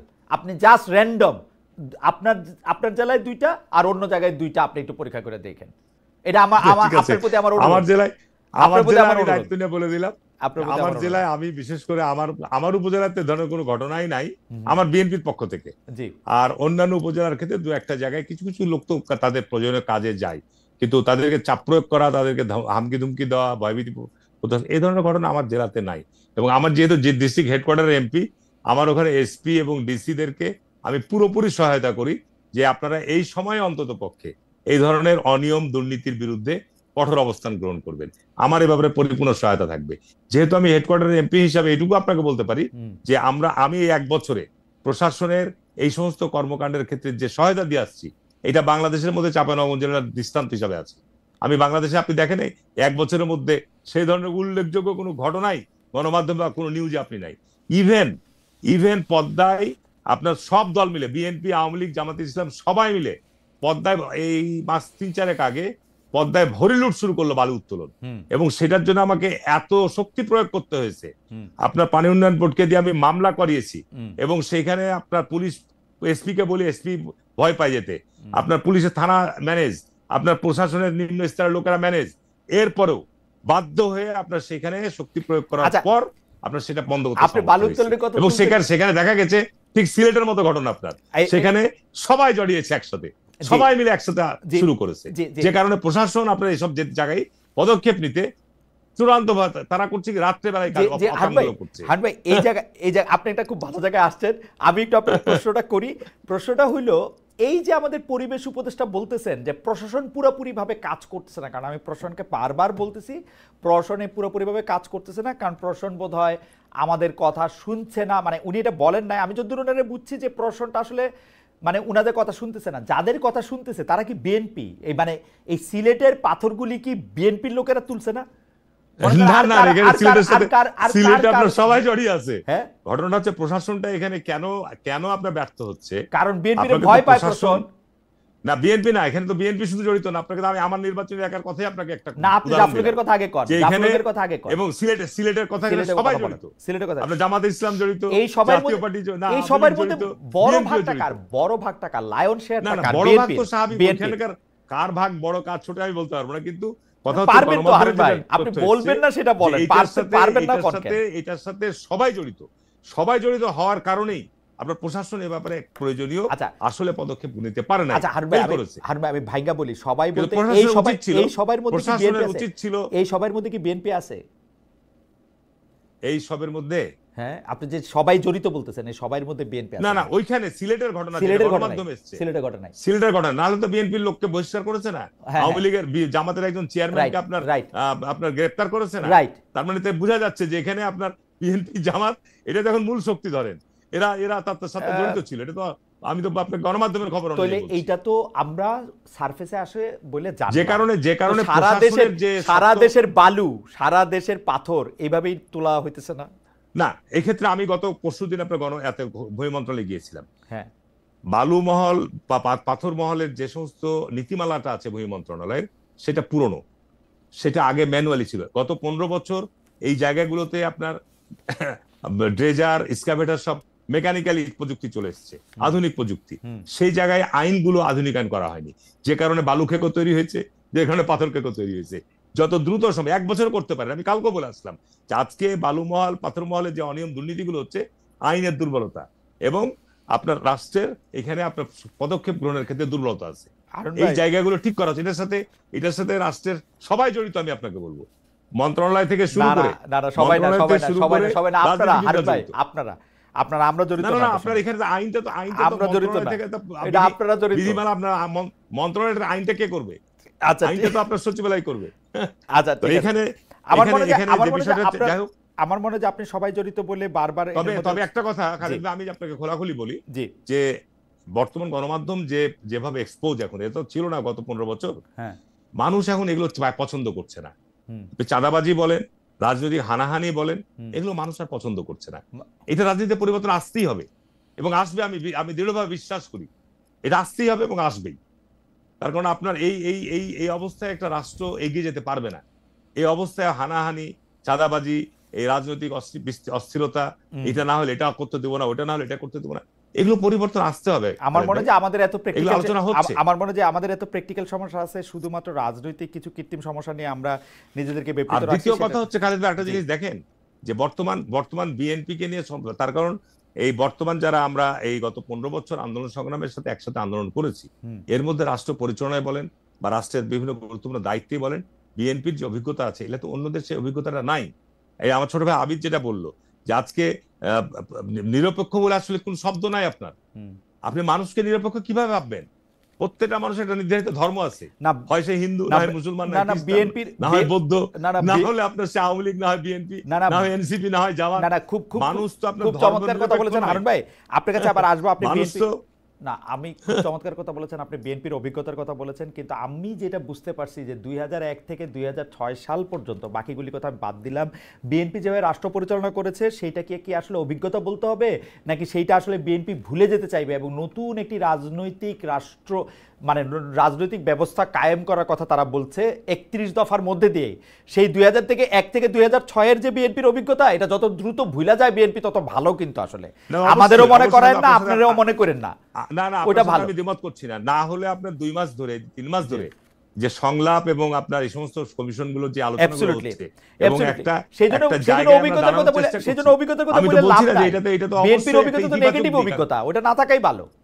সেটাই তো বলছি যে আপনার যে আলোচনাগুলো হচ্ছে এবং বিএনপি যে বিশাল পরিমাণ ছাড় দিচ্ছে, ছাড় দেওয়ার ফলশ্রুতিতে একটা যে জায়গায় আমরা দাঁড়ানোর চেষ্টা করছি, এটা তো আমি পজিটিভলি দেখতে চাই। ছাড় দিচ্ছে কোথায়? জব ডেসক্রিপশন থেকে কাজ কমাইতেছে। এখন যদি কেউ আমারে বলতো জব ডেসক্রিপশন, একটা নেতার কাজ কমাচ্ছে, তাতে নেতার কষ্ট কেন লাগতেছে? নেতার কাজ নাই গুলা, নেতারগুলি কাজ কমাচ্ছে। প্রধানমন্ত্রী 2 টার্মের বেশি থাকতে পারবে না। বিচার বিভাগে বিচারক নিয়োগ, আপনার সাংবিধানিক আপনি 2 টার্মের বেশি প্রধানমন্ত্রী না থাইকা তারে আজীবনের জন্য পেনশনের ব্যবস্থা করে দেন, উনি খুশি হওয়ার কথা। তো খুশি হওয়ার কথা না, আমারে দিলে তো আমি খুশি হইতাম যে 8 বছর খালি চাকরি করবেন, সারা জীবন পেনশন খাবেন। সেগুলো চিন্তা করতে হবে ভবিষ্যতে, সারা জীবন পেনশন খাবেন। যেমন বারাক ওবামা খুব খুশি, সারা জীবন পেনশন খায় 8 বছর প্রেসিডেন্ট থাইকা। এত সমাজ সেবা করার দরকার কি? আমি একটু আসি জনাব আদিব আপনার কাছে, কিন্তু আপনার কাছে আসার আগে আমি মানে কি বলে দর্শকদের কাছে প্রশ্ন করছিলাম যে বিদেশে বাংলাদেশের মিশনগুলো থেকে রাষ্ট্রপতি মোহাম্মদ শাহাবুদ্দিনের ছবি সরানো হচ্ছে। প্রিয় দর্শক, অন্তর্বর্তী সরকারের এই উদ্যোগ সমর্থন করেন কিনা? শতকরা 70% একে সমর্থন করছেন না শতকরা 30%। 68,000 দর্শক এর মধ্যে ভোট দিয়েছেন। আমি জনাব আরিফুল ইসলাম আদিব আপনার কাছে একটু জানতে চাইছিলাম যে জাতীয় নির্বাচনের তফসিল ঘোষণার আগেই ছাত্র প্রতিনিধি হিসাবে যিনি সরকারে আছেন জনাব আসিফ মাহমুদ সজীব ভুঁইয়া আমাদের সাথে সাক্ষাৎকারেই বলেছেন, পরে সাংবাদিকদেরও বলেছেন যে তিনি আসলে সরকারে থাকবেন না, তিনি রাজনীতি করবেন। তার জন্য কি এনসিপিতে পদ রাখার ব্যবস্থা করা হচ্ছে? তাকে কি কাউন্সিল করে ঢোকানো হবে? তিনি এনসিপিতে আসলে কীভাবে আসবেন? মানে আপনারা এই ব্যাপারটাকে কিভাবে মেনটেন করতেছেন? তিনি যদি আদিব আমাদের এই সময় নষ্ট করে আর কোনো লাভ নাই, তিনিও যদিও খুব কূটনীতিকভাবে বলেছেন যে আমি এনসিপিতে নাও যেতে পারি, আমি অন্য রাজনৈতিক দল করতে পারি, বাট এটা প্র্যাকটিক্যাল না। উনারা আপনাদেরই সহযোদ্ধা, এনসিপি আপনাদেরই মানে আপনাদের দল, এই এনসিপি দলের মধ্যে থেকেই ছাত্র প্রতিনিধিদের থেকেই এনসিপি হয়েছে। একটু যদি বলেন যে আসলে সিস্টেমটা দলের মধ্যে কি ভাবা হয়, আসিফ আসলে কি করা হবে? আসিফ মাহফুজ সাহেব দুইজনের ক্ষেত্রে এটি প্রযোজ্য না। এটি বিষয়টি হচ্ছে যে শুধু আসিফ মাহমুদ সজীব ভুঁইয়া কিংবা হচ্ছে মাহফুজ আবদুল্লাহ শুধু মাহফুজ আলম শুধু সেটাই নয়, বরঞ্চ আপনারা এনসিপি যেহেতু রাজনৈতিক দল আকারে এখানে রাজনৈতিক সংগঠন করতেছে, এটা যে কারোর জন্যই দুয়ার খোলা থাকবে। যদি কেউ চায় মনে করে যে শুধুমাত্র গণহত্যাকারী দল কিংবা গণহত্যার সাথে জড়িত, দুর্নীতির সাথে জড়িত এরকম মেজর যে কেসগুলো, অনেক সময় লোকাল পলিটিক্সে অনেকে খুনের সাথে জড়িত হয়ে যায় লোকাল রাজনীতির ক্ষেত্রে, তো এই ধরনের ব্যতীত যদি শুধুমাত্র তারা দুজনে নয়, অন্য উপদেষ্টারও যদি মনে করেন কিংবা হচ্ছে এর বাহিরে বিএনপিরও যদি কোনো নেতৃত্ব মনে করেন যে তারা আর পুরনো বিএনপির রাজনীতি করবে না, তারা এনসিপি করতে চাবে, তাদের সবার জন্য দুয়ার খোলা। এবং সেটা স্বাভাবিকভাবেই একটা দল করতে হলে সেটা তাদের সাথে বোঝাপড়ার মাধ্যমে কিংবা হচ্ছে তিনি দলের কোন জায়গায় দায়িত্ব পালন করবেন, কোন জায়গায় সক্ষম, এগুলা যখন সিদ্ধান্ত চূড়ান্ত হয় তখন আলাপ আলোচনার মাধ্যমে মূলত এই বিষয়টি বাস্তবায়ন হয়। এখন আসিফ মাহমুদ সজীব ভুঁইয়া তিনি কবে আসবেন কিংবা তিনি কিভাবে কাজ করতে চান, এই বিষয়টি তো এখনো তিনি সুস্পষ্ট করেন না, কিংবা হচ্ছে তিনি আনঅফিসিয়ালিও আমাদের সাথে এই বিষয়টি ওইভাবে যোগাযোগ করে না। ফলশ্রুতিতে এই বিষয়টি আসলে এই মুহূর্তে সিদ্ধান্ত নেওয়া কিংবা হচ্ছে মন্তব্য করাটা কিছুটা জটিলতা আছে। এই নির্বাচনে একটু বলি, আপনাদের দলের একজন বলছেন যে নাসিরুদ্দিন পাটোয়ারি যে ফেব্রুয়ারি মাসে কিছুতেই নির্বাচন হবে না, জামায়াতও প্রায় বলতেছে যে এই সংস্কার না করে বা পিআর পদ্ধতি ছাড়া অন্য কোথাও নির্বাচন হবে না। আপনাদের দলের মধ্যে আলোচনাটা কি? নির্বাচন হবে না? আপনারা কি নির্বাচনের জন্য প্রস্তুত না, না নির্বাচন পরে হবে, আগে গণপরিষদ নির্বাচন হবে? আপনাদের মধ্যে আলোচনাটা কি, বা যদি আমাদের যতটুকু বলা যায় আর কি, নিশ্চয়ই আপনারা পার্টি সিদ্ধান্ত জানাবেন। আমরা কিন্তু স্পষ্ট, আমরা অবশ্যই আমরা সেটি সুস্পষ্ট করেছি। আমরা দল গঠনের প্রথম থেকে আমরা বলেছিলাম যে আমরা নতুন রিপাবলিক এবং নতুন প্রজাতন্ত্র চাই, এবং সেই ধারাবাহিকতা আপনারা দেখছি যে গত জুলাই মাসে আমরা সারা দেশে যে পদযাত্রা করেছি সেখানে আমাদের স্পষ্ট লেখা ছিল যে বিচার সংস্কার এবং নতুন সংবিধানের দাবিতে জুলাই পদযাত্রা। ফলশ্রুতিতে আমরা আমাদের রাজনৈতিক লক্ষ্যর জায়গায় আমাদের নতুন সংবিধান হচ্ছে লক্ষ্য। ফলশ্রুতিতে সেই লক্ষ্য অর্জনের জন্য যদি আগামীর ইলেকশন আমার স্ট্র্যাটেজিক জায়গায় যদি মনে হয় এটা আমাদেরকে অংশগ্রহণ করতে হবে, সেটা তফসিল গঠনের পরে হয়তো সেটার বিষয়ে আমাদের আলোচনা করবে। কিন্তু আমরা আমাদের এই মুহূর্তে মনে করি বাংলাদেশের সমাধানের জন্য গণপরিষদ নির্বাচনটাই হচ্ছে একমাত্র এবং হচ্ছে সঠিক এবং স্থায়ী পদ্ধতি। বরঞ্চ গণপরিষদকে কোনোভাবে পাশ কাটিয়ে পুরনো সাংবিধানিক কাঠামো রেখে দেওয়া, পুরনো সিস্টেমে নির্বাচন করা এবং সেই নির্বাচনের মাধ্যমে, এবং আমরা আরও একটি যেটি সবচেয়ে বড় আশঙ্কা করতেছি যে আগামী জাতীয় নির্বাচন নিয়ে, সেই নির্বাচনটি আমরা দেখতে পাচ্ছি যে এটি কি 2008 সালের কিংবা 2018 সালের প্রি ডিসাইডেড একটি ইলেকশন হতে যাচ্ছে কিনা, অর্থাৎ সেটি একটি রাজনৈতিক দল এবং বিশেষ করে রাষ্ট্রের যে অন্যান্য এস্টাবলিশমেন্ট আছে, বিশেষ করে আপনার সরকারের ভিতরে বিভিন্ন সংস্থা, প্রশাসন এবং একই সাথে মিডিয়ারও বেশ কিছু এস্টাবলিশমেন্টের একটা যৌথ প্রযোজনা, একটি প্রি ডিসাইডেড এই জায়গাটাতে একটু আসি, ইলেকশন হচ্ছে কিনা সেটির একটি প্রশ্ন থেকে যায়। ওকে, এই জায়গাটাতে একটু আসি। গণপরিষদ নির্বাচন হলে সরকার পরিচালনা কে করবে? মানে গণপরিষদের নির্বাচিতরাই সরকার পরিচালনা করবে? হ্যাঁ, অবশ্যই গণপরিষদে যারা নির্বাচিত হবেন তারাই সরকার পরিচালনা করবেন, তারাই দেশের প্রধানমন্ত্রী থাকবেন, তারা মন্ত্রী পরিষদ নিয়োগ দিবেন, সচিবালয় পরিচালনা করবেন, তারাই সবকিছু গঠন করবেন, তারাই সবকিছু এবং তারাই নতুন সংবিধানের অর্থাৎ এই গণপরিষদটা নির্বাচন আপনি বলতেছেন সেইটা জাতীয় সংসদ নির্বাচনের সঙ্গে আসলে মৌলিক তফাৎ নাই, কিন্তু তাদের হচ্ছে সংবিধানটা পরিবর্তন করতে হবে এরকম একটা এজেন্ডা তাদের থাকবে, নতুন সংবিধান প্রণয়নের ম্যান্ডেটটা থাকবে তাদের, নতুন সংবিধান প্রণয়নের ম্যান্ডেট থাকবে, তাই তো? যে সেইটার জন্য আপনার গণপরিষদ, আমার মনে হচ্ছে যে এইটা হয়তো পরবর্তীতে আপনাদের রাজনৈতিক একটা ঐক্যমত সৃষ্টি হইলেও হইতে পারে বিএনপির সঙ্গে, আমি জানি না। হারুন ভাই নিশ্চয়ই এ প্রসঙ্গে পরে বলবেন। আপনি যেটি বলতেছিলেন, আপনারা কি এখনো মনে করতেছেন যে প্রশাসনটা আসলে, আওয়ামী লীগ তো এখন আর নাই, তো প্রশাসনটা কি আসলে বিএনপির কবলে চলে গেছে বলে আপনি মনে করতেছেন? যে মাঠে যারা এসপি ওসি আছে বা যারা ডিসি বা টিএনও আছে তারা আসলে বিএনপির লোক, এরকম কি মনে করতেছেন আপনারা, বা জামাতের লোক, না কি মনে করতেছেন? মানে প্রশ্নটা কার কাছে চলে গেছে, মানে প্রশ্নটার ব্যাপারে কোথায় আপনাদের একটু দ্বিধা?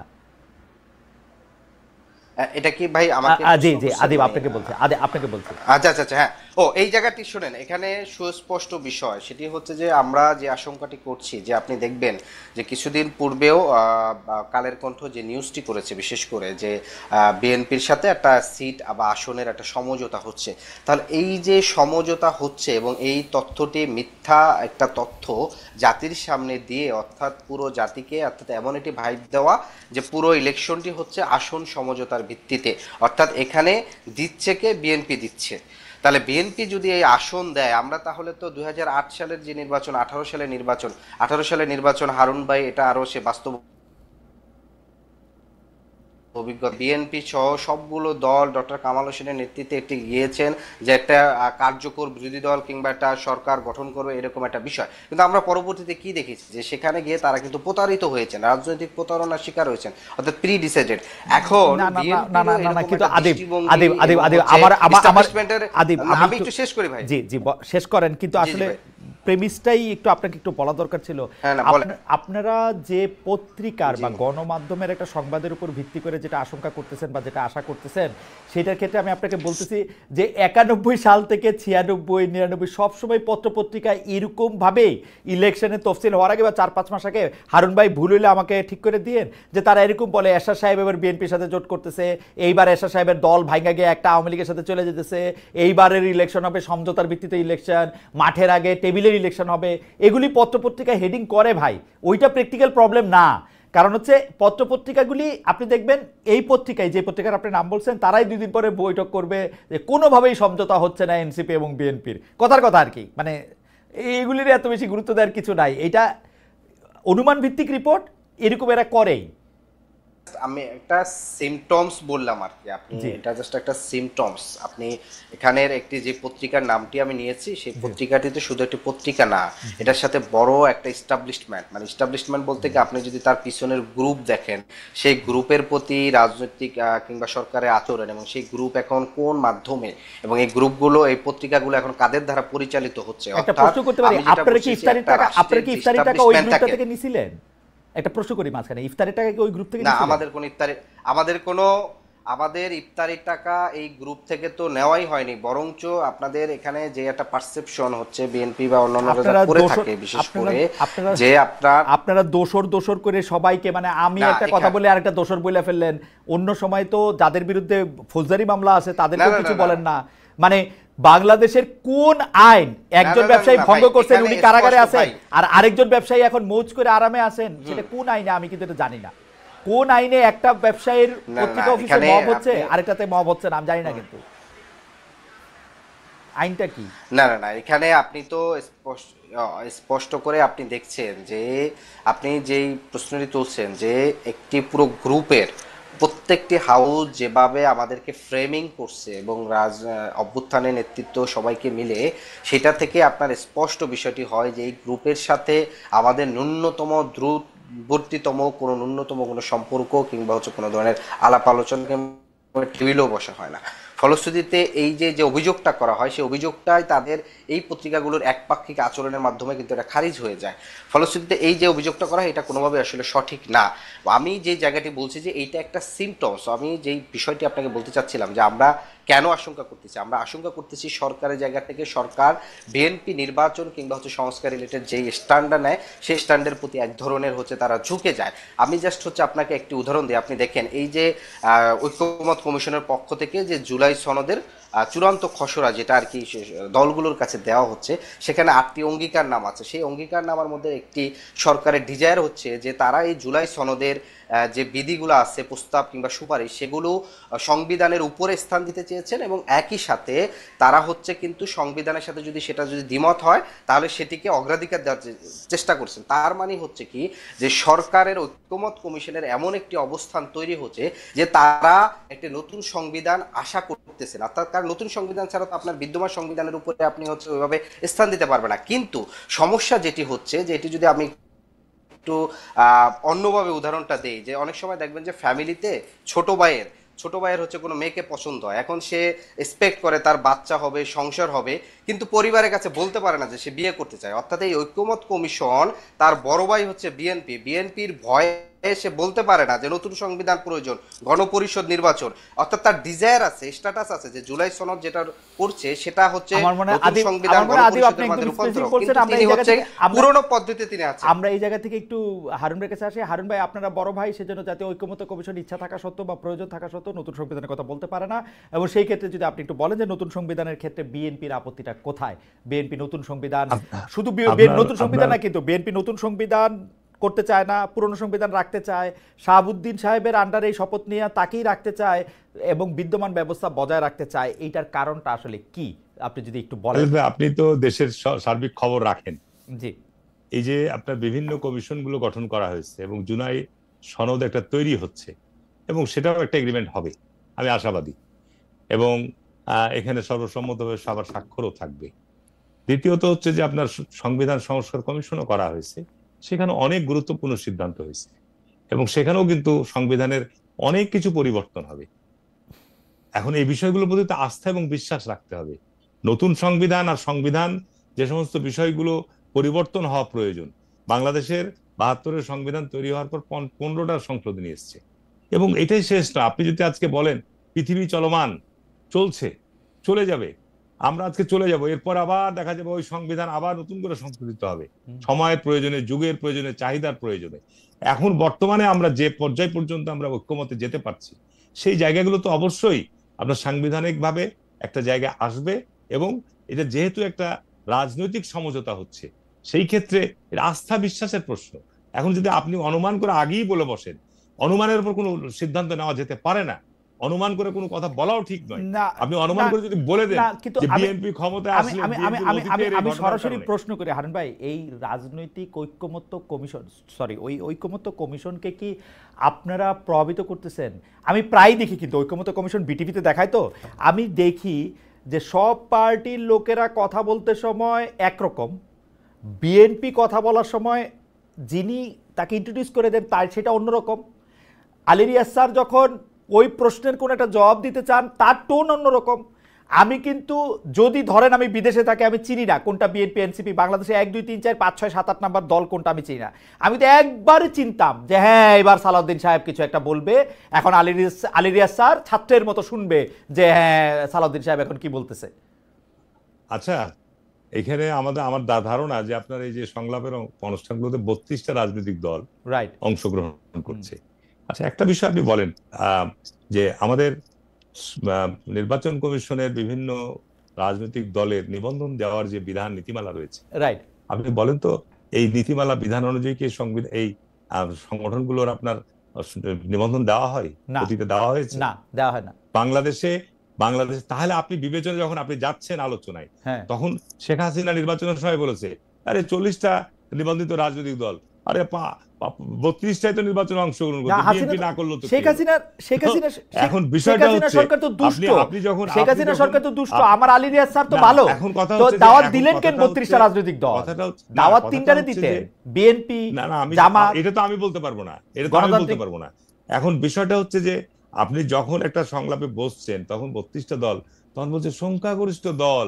এখন সংখ্যাগরিষ্ঠ দলের জনসমর্থন, তাদের ভিত্তি অবস্থা, আমি এনসিপি কে ছোট করে বলার জন্য বলছি না, এখানে আপনার এই অবস্থানটার জায়গায় যখন আপনি যাচ্ছেন তখন তো এখানে বিএনপি কি আপনি একটা আমি বলবো যে বৈষম্য করছেন বিএনপির প্রতি। সুতরাং এখানে বিএনপি না যাইতো, বাস্তবতাটা কি? বিএনপি না যাইতো, না, বিএনপি না গেলে তো আপনার যে উদ্দেশ্য নিয়ে সংলাপটা আয়োজন করা হচ্ছে, বিএনপি না গেলে তো সংলাপই হবে না।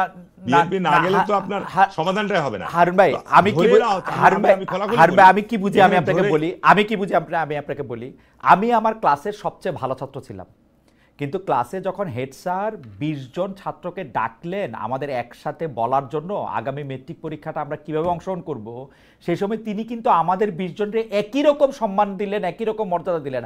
আমার কোনটা চাহিদা, আমি কোনটা চাই, সেটাকে কিন্তু তিনি আলাদা করে দেখেন নাই। আপনারা যখন জাতীয় ঐক্যমত্য কমিশনে বসছেন, আপনি আর 32 নম্বর দলটা তো একই রে ভাই, এইটা তো আমাকে মানতে হবে। না, এখানে পার্থক্য আছে খালেদ ভাই, এটার সাথে আমি আপনার সাথে দ্বিমত করব। এই কারণে দ্বিমত করব যে আমরা রাষ্ট্র পরিচালনার যে আমাদের অভিজ্ঞতা, আপনি যদি আমাকে এখানে, আমি খারাপ বলবো না যে ধরেই নিচ্ছি যে বিএনপি আগামী দিনে একটা মেজরিটি নিয়ে ভোট, একটা সুষ্ঠু নিরপেক্ষ নির্বাচন হলে এটা মেজরিটি নিয়ে ক্ষমতায় যাবে, তাহলে ক্ষমতায় গেলে রাষ্ট্রটা যেন অতীতের মতো, যে অতীতের কথাগুলো বলছেন 2001 থেকে 2006 বা আপনার বিভিন্ন সময় আওয়ামী লীগের দুঃশাসনের সময়, এই পর্যায়ে পরিস্থিতি আমাদের তো অভিজ্ঞতা হয়েছে, বিচারক নিয়োগ বলেন, প্রশাসনিক বিভিন্ন জায়গায় নিয়োগ বলেন, এই সমস্ত জায়গায় যে সমস্ত কর্মকাণ্ডগুলো করছে, সেই অভিজ্ঞতার আলোকিত সংস্কার কার্যক্রমগুলো আমরা হাতে নিচ্ছি যেন আগামী দিনে এই জায়গাটাকে দেশকে না নিয়ে যেতে হয়। সেই ক্ষেত্রে বিএনপির অভিজ্ঞতার আলোকে আমি মনে করি, বিএনপি যেহেতু রাষ্ট্র পরিচালনা জন্মলগ্ন থেকে তার যে অভিজ্ঞতা, তার যে আপনার বিচক্ষণতা রয়েছে, সেই জায়গাগুলো তো আপনার বিএনপি জায়গা থেকে বলবেই।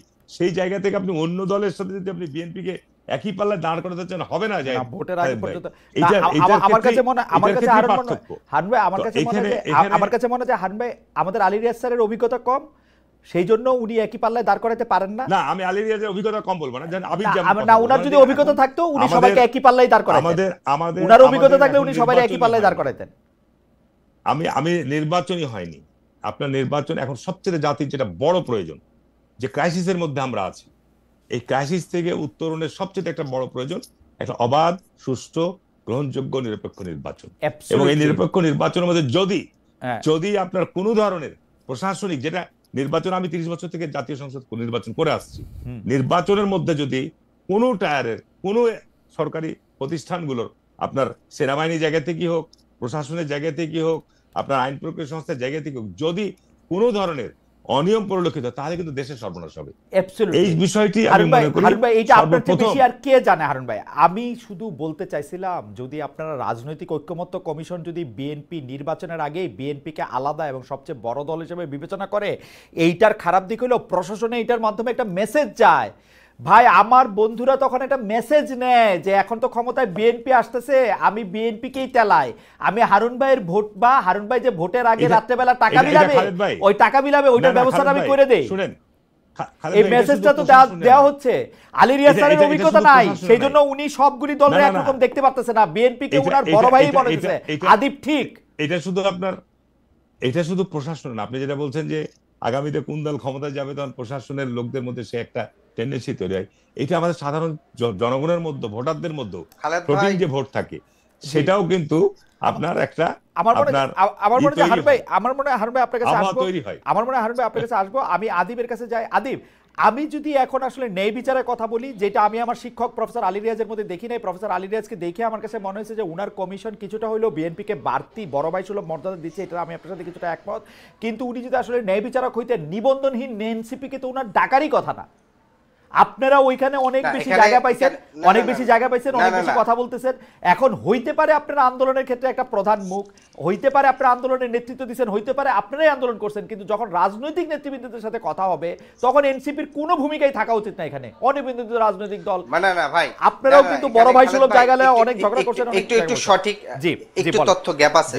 তথ্য গ্যাপটা হচ্ছে যে ভাই, 33টি রাজনৈতিক দলের ভিতরে প্রায় 10 থেকে 12টি কিন্তু অনিবন্ধিত রাজনৈতিক দল আছে, এবং যাদের অধিকাংশ রাজনৈতিক অনিবন্ধিত দল আছে, ওই দলগুলিও যেরকম ভাবে ট্রিট হওয়া উচিত ছিল, আপনাদেরও সেই একই ভাবে ট্রিট হওয়া উচিত ছিল। আপনারা বিএনপির পাশে গিয়ে বসছেন, জামায়াতের পাশে গিয়ে বসছেন, সবাই এসে আপনাদেরকে অপেক্ষা করছে। আমরা স্পষ্ট করে বলছিলাম যে ঐকমত্য কমিশন কিসের ভিত্তিতে দল নির্বাচিত করছে সেটার একটা সুস্পষ্ট তার ব্যবস্থা থাকে। এটা কিন্তু আমি নিজে যেদিন ঐকমত্য কমিশনের মিটিং এ গেছে আমি নিজে বলছি, সেটা আপনি ভিডিও দেখবেন যে আমার বক্তব্য, যে আমি বারবার স্পষ্ট করে বলছি যে ঐকমত্য কমিশন কিসের ভিত্তিতে নির্বাচিত এই দলগুলোকে ডাকতেছে, মানে কোন কোন ভিত্তিতে। কারণ সেখানে আমাদের অভিযোগ ছিল যে 30টি দলের অন্তত 5 থেকে 7টি দল তারা ওইখানে গিয়েছে শুধুমাত্র সালাউদ্দিন ভাইয়ের পাশে বসে একটা ছবি তোলার জন্য, কিংবা হচ্ছে সংবাদ সম্মেলন করার জন্য। সালাউদ্দিন ভাই যখন কথা বলবে তখন দাঁড়িয়ে গিয়ে তাকে দ্রুত সমর্থন দেওয়া, তালি দেওয়া, এবং বিপক্ষে এনসিপি কিংবা হচ্ছে জামাত কিংবা হচ্ছে অন্য দলগুলো যখন একটা যৌক্তিক বিতর্ক করে তখন বিতর্কের ভিতরে ঝামেলা করা কিংবা হচ্ছে তাকে বাধা দেওয়া। সেটা আমার সাথেও ঘটছে। আমি আপনার পয়েন্টের সাথে একমত করি। বেশ কয়েকটা মিটিং এ আমি হয়েছে। আপনাকে এটা বলতেও শুনছি এবং আমি আপনার এই মন্তব্যের সাথে একমত, কিন্তু আমি আপনাকেই বলবো আদিব, আপনার বিবেচনায় এনসিপি কি ওইখানে যতটা গুরুত্ব পাইছে ততটা গুরুত্ব ডিজার্ভ করে? আমি দেখছি বিএনপির পরে সবচেয়ে বেশি গুরুত্ব এনসিপি পাইছে। জামাতের সাথে আপনাদের একটা লড়াই হয়তো হবে, কে বেশি গুরুত্ব পাইছে, কেন পাবেন, কেন আপনারা এত গুরুত্ব? না, এখানে গুরুত্বর বিষয় যেটি হচ্ছে, এটা হচ্ছে রাজনৈতিক পরিস্থিতিতে গুরুত্বপূর্ণ করে তোলা। আপনি যদি দেখেন এখানকার গণ অভ্যুত্থান পরবর্তীতে বা গণ অভ্যুত্থান থেকে শুরু করে এনসিপি একটি রাজনৈতিক শক্তি আকারে এখানে হাজির হয়েছে, এবং এটা সাধারণ জনগণের এনসিপির প্রতি যে বিশ্বাস এবং এক্সপেকটেশনে একটা বড় পারদ তৈরি হচ্ছে, এবং সেই এক্সপেকটেশন অনেক সময় কিছু কিছু জায়গায় পূরণ না হলে তারা যেভাবে হতাশ হচ্ছে জাতি, ফলশ্রুতিতে এটি জনগণের আকাঙ্ক্ষাকেই সরকার হচ্ছে শ্রদ্ধা করছে, কিংবা জনগণের আকাঙ্ক্ষাকেই জনগণ সরকার হচ্ছে তার জায়গা থেকে হচ্ছে গুরুত্ব দিয়েছে। জনগণের আকাঙ্ক্ষা সরকারে বুঝতে পারার মানে মেকানিজমটা কি সেইটা বুঝতে পারলে আমাদের জন্য ভালো হতো। যাই হোক, আমরা অনুষ্ঠানে একদম শেষ পর্যায়ে চলে আসছি। আমি একই প্রশ্ন দুজনকে করতে চাই। প্রথমে আদিবকে দিয়ে শুরু করি। আদিব, আপনি আমাদের বলবেন কি যে নির্বাচনটা কবে হবে এবং হইলে এটা জাতীয় সংসদ নির্বাচন হবে কিনা? মানে গণপরিষদ এটা নাম নিতে পারে, যেহেতু ম্যান্ডেটের প্রশ্ন, সংবিধান পুনঃপ্রবর্তন করবে কি করবে না, এবং আপনি যদি একটু বলেন যে সেটা তে এনসিপি অংশ নেওয়ার ব্যাপারটা আসলে কবে নাগাদ বোঝা যাবে। একই প্রশ্ন আমি বিএনপিকে করতে চাই, বা বিএনপিটা জানতে চাই যে ইলেকশন হবে বলে মনে করেন কিনা, এবং ইলেকশনের সময় আইন শৃঙ্খলা পরিস্থিতির অনেক অবনতি ঘটতে পারে বলে মনে করেন কিনা। আমি প্রথমে আদিবকে জানতে চাইবো যে আদিব, আপনি যদি একটু বলেন যে ইলেকশনটা কবে হবে, আমরা স্পষ্ট করে বলেছি, সেটি আপনার এই বক্তব্যে স্পষ্ট করে বলেছিলাম যে এনসিপি অবশ্যই ইলেকশনে অংশগ্রহণ করবে, সেটি অবশ্যই গণপরিষদ নির্বাচনে অংশগ্রহণ করবে। কোনোভাবেই সরকারের বিভিন্ন, সরকার শুধু না, রাষ্ট্রের বিভিন্ন এস্টাবলিশমেন্টের সম্মিলিতভাবে একটি প্রি ডিসাইডেড ইলেকশন করে, বিশেষ করে বিভিন্ন সংস্থা, ব্যবসায়িক গ্রুপ, মিডিয়া গ্রুপ এবং বিএনপিও সহ ইনক্লুডিং, যে একটি প্রি ডিসাইডেড ইলেকশন করতে যাচ্ছে, যে ইলেকশনে বিএনসিপিকে নেওয়ার জন্য বরঞ্চ নানাভাবে হচ্ছে চতুর্দিক থেকে প্রেশার ক্রিয়েট করা, কিংবা হচ্ছে তাদেরকে বিভিন্ন ধরনের বিব্রতকর প্রেশার দিয়ে হচ্ছে তাদেরকে হচ্ছে নানাভাবে নির্বাচনে নেওয়া, তার প্রি ডিসাইডেড, যাতে ইলেকশনটা একটি স্বীকৃতি পায় এবং সেই স্বীকৃতির মাধ্যমে যেন হচ্ছে আপনার হচ্ছে বিএনপি একটি জাতির সামনে দেখাতে পারে যে একটি ইনক্লুসিভ নির্বাচন হয়েছে, সেই নির্বাচনের মাধ্যমে সে ক্ষমতা গ্রহণ করতে। বরঞ্চ এটা এনসিপি কোনোভাবেই, বিএনপি যেভাবে 2018 সালে ভুল করেছে, 2008 সালে নির্বাচনে অংশগ্রহণ করে তারা প্রতারিত হয়েছে, সেই ভুল কিন্তু এনসিপি করবে না। ফলে এনসিপি মনে করতেছে আমাদের এই মুহূর্তে যে সমাধান, সেটি গণপরিষদ নির্বাচন, এবং সেটি হচ্ছে রাষ্ট্রের গণতন্ত্র ফিরিয়ে আসা, আইনের শাসন, রাষ্ট্রের জনগণ নাগরিক হিসাবে মর্যাদা প্রতিষ্ঠা করা, রাষ্ট্রের যে প্রতিষ্ঠানগুলো নিরপেক্ষ থেকে জনগণের অধিকারকে প্রতিষ্ঠা করে। বরং আমরা দেখে থাকি যে বিদ্যমান ব্যবস্থার মাধ্যমে সেই নির্বাচনে অংশগ্রহণ করলে সেই প্রতিষ্ঠানগুলো, রাষ্ট্রের যে প্রধানমন্ত্রী থাকে, একক ব্যক্তির কর্তৃত্ব ইচ্ছার উপরে সকল কিছু হয়ে থাকে। আপনি দেখেন যে এই যে 4টা প্রতিষ্ঠান, সাংবিধানিক প্রতিষ্ঠান, সেই প্রতিষ্ঠানগুলো আমরা দেখেছি এখন পর্যন্ত বিএনপি কিন্তু আপত্তি দিয়ে রাখছে। একই সাথে কিন্তু ঐক্যমত্য কমিশন কিন্তু বারবার বলেছে প্রধানমন্ত্রী থাকাকালীন কোনো দলের প্রধান থাকতে পারবে না, সেগুলো তো হয় না। ফলশ্রুতিতে কোনো ধরনের চাপ প্রয়োগ করে সংস্থার দ্বারা হচ্ছে মিথ্যা তথ্য ছড়িয়ে এনসিপি কে কোনোভাবে প্রি ডিসাইডেড ইলেকশনে এভাবে নেওয়া যাবে না। বরং এনসিপি মনে করে বাংলাদেশের জাতি ও মানুষের জন্য, স্বাধীনতা সার্বভৌমত্বের জন্য গণপরিষদ নির্বাচন এবং নতুন সংবিধানই হচ্ছে সমাধান। ওকে, আপনাকে ধন্যবাদ জনাব আদিব। আমরা একটু হারুন ভাই আপনার কাছে শুনতে চাই যে এই প্রসঙ্গে নির্বাচনটা কবে হবে, আইন শৃঙ্খলা পরিস্থিতি নিয়ন্ত্রণে থাকবে কিনা, আমরা একটা শান্তিপূর্ণ সুষ্ঠু নির্বাচন দেখব কিনা। আমি অত্যন্ত স্পষ্টভাবে বলছি যে নির্বাচন, যেটাই আপনার সরকারের এখন টার্গেট, মধ্য ফেব্রুয়ারির পূর্বেই নির্বাচন অনুষ্ঠিত হওয়া, সেটি অবশ্যই আপনার নির্বাচন অনুষ্ঠিত করতে হবে জাতীয় স্বার্থে, জনগণের স্বার্থে, দেশের স্বার্থে। দ্বিতীয়ত এই নির্বাচনটি হতে হবে সকলের কাছে গ্রহণযোগ্য, অবাধ, সুষ্ঠু, নিরপেক্ষ এবং প্রশাসনিক দায়িত্বে যারা নির্বাচন অনুষ্ঠানের দায়িত্ব পালন করবেন, আইন সেনাবাহিনী থেকে শুরু করে একেবারে নিম্ন পর্যায় পর্যন্ত সকলেই আপনার একটা দায়বদ্ধতা এবং জবাবদিহিতার মধ্যে থাকতে হবে। আমি অনুমান করে এই প্রি ডিসাইডেড আপনার নির্বাচন, এখানে বিএনপিকে কেউ নির্বাচিত করার জন্য আমরা নির্বাচন করব না। আমি ব্যক্তিগতভাবে পরিষ্কার বলে দিচ্ছি যে বিএনপির জায়গা থেকে যে আমরা চাই দেশে একটি গণতান্ত্রিক প্রতিষ্ঠান ফিরে আসুক। আর দ্বিতীয়ত কথা হচ্ছে, পৃথিবীর কোন দেশে, কয়টি দেশে আছে যে প্রধানমন্ত্রী থাকলে দলের প্রধান থাকতে পারবে না? এটা ভারতে আছে, না পাকিস্তানে আছে, না পৃথিবীর যেসব দেশে গণতান্ত্রিক চর্চা হয়। ধরেন কোথাও নাই হারুন ভাই, বাংলাদেশে কি অসুবিধা? না না, আদিব আমি একটু বলি, আমি বলি খালিদ ভাই, ধরেন এই পৃথিবীতে কোথাও নাই, বাংলাদেশে থাকতে কি অসুবিধা? না না, বাংলাদেশে কেন করবেন? সংসদ নেতা প্রধানমন্ত্রী হন। সংসদ নেতা কারা নির্বাচিত করে? সে দলের প্রধান হতে পারে, নাও পারে। না না, সংসদ নেতা প্রধানমন্ত্রী না না, দলীয় প্রধান প্রধানমন্ত্রী, দলীয় প্রধান প্রধানমন্ত্রী হতে পারবে না। না, দলীয় প্রধান নেতা হয়, সংসদ নেতা প্রধানমন্ত্রী হয়, আপনার সংসদের প্রধানমন্ত্রী হয়, সংসদের প্রধানমন্ত্রী হন। হ্যাঁ, তাহলে দলীয় নেতা হইেন দলের না, প্রধান হন, দলীয় নেতা হইেন না। সংসদ নেতা যদি দলের প্রধান হন, তাহলে তো সেই ক্ষেত্রে তার প্রধানমন্ত্রী হতে বাধা নাই। আপনি ইন্ডিয়ার কথা দেখেন কন্ট্রাডিক্ট না, করার তো কোনো প্রয়োজন নাই। ইন্ডিয়াতে দলের প্রধান অমিত শাহ। আপনার ইন্ডিয়াতে ইন্দিরা গান্ধী, ইন্ডিয়াতে আপনার আপনি বর্তমান ইন্ডিয়াতে দলের প্রধান অমিত শাহ, বিজেপির প্রধান অমিত শাহ। না, এখানে তো তারা কোয়ালিশন সরকার করে আছে। কোয়ালিশন সরকারের জন্য না, যতদিন নরেন্দ্র মোদী প্রধানমন্ত্রী ততদিন অমিত শাহ হচ্ছে বিজেপি প্রধান। না না, ঠিক আছে, তো অমিত শাহ তো একটা দলের প্রধান, কিন্তু নরেন্দ্র মোদী তো হচ্ছে তাদের জোটের প্রধান। না না, জোট না না, জোটের প্রধানমন্ত্রী তাদের জোটের, ভাই ভাই আমি আপনাকে বলি, আমি বলি এই ইংল্যান্ড আছে না, ইংল্যান্ডের মধ্যে হচ্ছে যে লেবারের মিনিস্টার যখন মানে দলের মানে সংসদ নেতা হন, তখন ডিফেক্টো দলের প্রধান হয়ে যায় হচ্ছে উপপ্রধানমন্ত্রী, বুঝছেন? মানে তিনি আর দলের কার্যক্রমে অংশগ্রহণ করেন না। খালেদ ভাই, আমি পৃথিবীর আপনার বিভিন্ন দেশে, আপনি ফ্রান্সের কথা চিন্তা করেন, ইরানের কথা চিন্তা করেন, ব্রিটেনের কথা চিন্তা করেন, আমেরিকার কথা চিন্তা করেন, ভারতের কথা চিন্তা করেন, এক একটা দেশে যে গণতান্ত্রিক প্র্যাকটিস, আপনি এটা প্রস্তাব করতে পারেন, কিন্তু এখন এটা না হলে আপনার সব ধ্বংস হয়ে গেল, এটা হলে সব সমাধান হয়ে যাবে। কিন্তু আমার কাছে মনে হয় কিন্তু আমি মনে করি হারুন ভাই, আপনি ভেটারেন পার্লামেন্টারিয়ান, আমার মনে হয় আপনি ভেটারেন পার্লামেন্টারিয়ান, আপনি আরো ভালো জানবেন। ধরেন টেকনিক্যালি আমি ধরে নিলাম যে তারেক রহমান সাহেব বাংলাদেশের প্রধানমন্ত্রী হইলেন, তিনি বিএনপির প্রধান না থাকলে আমার কাছে ভালোই লাগবে। ধরেন বিএনপির প্রধান আপনি হইলেন, বিএনপির প্রধান আপনি হইলেন, এটা আমার ভালোই লাগবে, খারাপ লাগবে না। প্রধানমন্ত্রী একজন, দল আর সরকার আলাদা। সেটা যেহেতু আলোচনা হচ্ছে, সেটা হতে পারে। বাংলাদেশের 50 বছর ইতিহাসে শেখ মুজিব দলের প্রধান ছিল, সেই সংসদের নেতা ছিল, সেই বাংলাদেশের প্রেসিডেন্ট ছিল। তো যাই হোক, এটা আপনার এরশাদও তাই, জিয়াউর রহমানও তাই, শেখ হাসিনা তাই। উদাহরণগুলি ভালো না ভাই, বিষয়টা না ভালো আর মন্দ, যার জন্য তো আমরা সংস্কারের দিকে আগাচ্ছি। সংস্কারের জন্য তো আমরা, যে কারণেই তো আমরা অনেক জায়গায় অনেক ছাড় দিয়ে অনেক জায়গায় অগ্রসর হয়েছে। আপনি যদি রাতারাতি মনে করেন যে আমরা মার্কিন যুক্তরাষ্ট্র হয়ে যাব, আমরা রাতারাতি ব্রিটেন হয়ে যাব, রাতারাতি আমরা 54 বছরে আপনি বড় জোর আর 50 বছর বাঁচবেন, আর 54 বছর বাঁচবেন না হারুন ভাই। খালেদ ভাই, খালেদ আপনি ভালো জানেন, 54 বছরে আমরা এখন তো একটা পক্ষ, আমি আপনাকে বলছি, আমরা বিজয়ী পক্ষ, আমরা মিলিত হচ্ছি, পরাজিত পক্ষ নাই। বাংলাদেশের তো দুর্ভাগ্য এখানেই যে আমরা যদি আপনার স্বাধীনতা যুদ্ধের পর পরাজিত পক্ষ আর বিজিত পক্ষ মিলিতভাবে আপনার দেশকে নিয়ে এগোতে পারতাম, তাহলে তো দেশের সংকট তো হতো না। এটা হচ্ছে বাস্তব সত্য কথা, এই কথাটা আপনাকে ভাবতে হবে। সেজন্য আপনারা ছোট 15 বছর আপনারা ছোট ছোট জিনিসগুলি একটু মাইনা নেন। ইভেন আপনার খালেদ ভাই দেখেন, তত্ত্বাবধায়ক সরকার ব্যবস্থার জন্য সংলাপে আমরা একটা জাস্ট সংসদে একটা আইবাস সংলাপ হয়েছিল, আমরা বুঝতে পারিনি রাজনৈতিক দল। এটা 50 বছর আমাদের ব্যর্থতা নিঃসন্দেহে, কিন্তু আমরা তখন বসছি। দর্শক, আলোচনাগুলো শুনে বুঝতে পেরেছেন, অনেক বিষয় এখানে স্পষ্ট করা হয়েছে, অনেক বিষয় আলোচনা করা হয়েছে।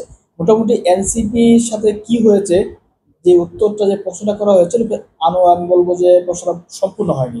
এনসিপি যে সরকারকে ক্ষমতা বসিয়েছে, ডক্টর ইউনূস সরকার, এবং উপদেষ্টা তো শুরু থেকে উপদেষ্টা নিয়ে বিতর্ক আছে, উপদেষ্টা যাদেরকে বানানো হয়েছে এনসিপি বা বাংলাদেশের মানুষও সমর্থন করে নেয়। অনেক উপদেষ্টা ছিলেন যারা স্বৈরাচারের দূষণে পরিণত ছিলেন। তো শুরু থেকেই ডক্টর ইউনূস কিছু কাজ ভালো করেছেন, আর কিছু কাজ তিনি জনগণের বিপক্ষে করেছেন। ঠিক এখন দেখা যাচ্ছে পুরোপুরি তিনি সংস্কার বাদ দিয়ে নির্বাচনের প্রস্তুতি নিচ্ছেন। নির্বাচন অবশ্যই নিতে হবে, কিন্তু নির্বাচনের প্রস্তুতি আপনি নিচ্ছেন, আপনি তো সংস্কার করেন নাই। তাহলে 1 বছর, এই যে 2টা বছর যাচ্ছে, আপনি 2টা বছর কি করলেন? এটাই হচ্ছে এনসিপির কষ্ট, এটাই হচ্ছে এনসিপির সবচেয়ে বড় সমস্যা। সরকার সংস্কার যদিও সময় চেয়েছে, তা আপনি 1 বছরের মধ্যে কি সংস্কার করা যায় না? 1 বছরের মধ্যে দৃশ্যমান কোনো বিচার করা যায় না? কিন্তু কিছুই করা হয়নি। তাহলে কি যেটা হাসান আব্দুল্লাহ বলেছেন, লন্ডনে গিয়ে সিজদা দিয়ে আসছেন, লন্ডনে গিয়ে তাহলে সিজদাই দিয়েছেন, সেখানে ফাইনাল হয়েছে যে আপনারা কিছুই করবেন না? এই প্রশ্নগুলো এনসিপি কিন্তু সবসময় করে আসতেছে, আর এটাই হচ্ছে এনসিপির সমস্যা। পাশাপাশি পাথর লোক এটা কিন্তু উপদেষ্টা থেকে শুরু করে এখন সবকিছু বের হচ্ছে। কালকে যমুনা নিবে একটা নিউজ করেছে, যেখানে এনসিপি, বিএনপি, জামাত সকলে ঐক্যবদ্ধভাবেই পাথর লুট করেছে, আর যার জন্য সরকার এখানে কিছুই করতে পারে নাই। সরকার বিপদে ছিল। সরকার তারপর সোশ্যাল মিডিয়ার সহায়তায় এবং সোশ্যাল মিডিয়াগুলো প্রচার হয়েছে, ভাইরাল হয়েছে, তখন গিয়ে সরকারের কাজ হয়নি। তখন সোশ্যাল মিডিয়ার পাওয়ারে এই পাথর সেখানে রাখতে পেরেছে, তখন সরকার সুযোগ পেয়েছে এটার বিরুদ্ধে অ্যাকশন নেওয়ার জন্য। এর আগে সরকার অ্যাকশন নেওয়ার কথা বলেছিল বা চেষ্টা করেছিল, কিন্তু সকল দল ঐক্যবদ্ধভাবে পাথর লুট করায় সরকার এটা করতে পারে না, এটা কিন্তু স্পষ্ট হয়েছে।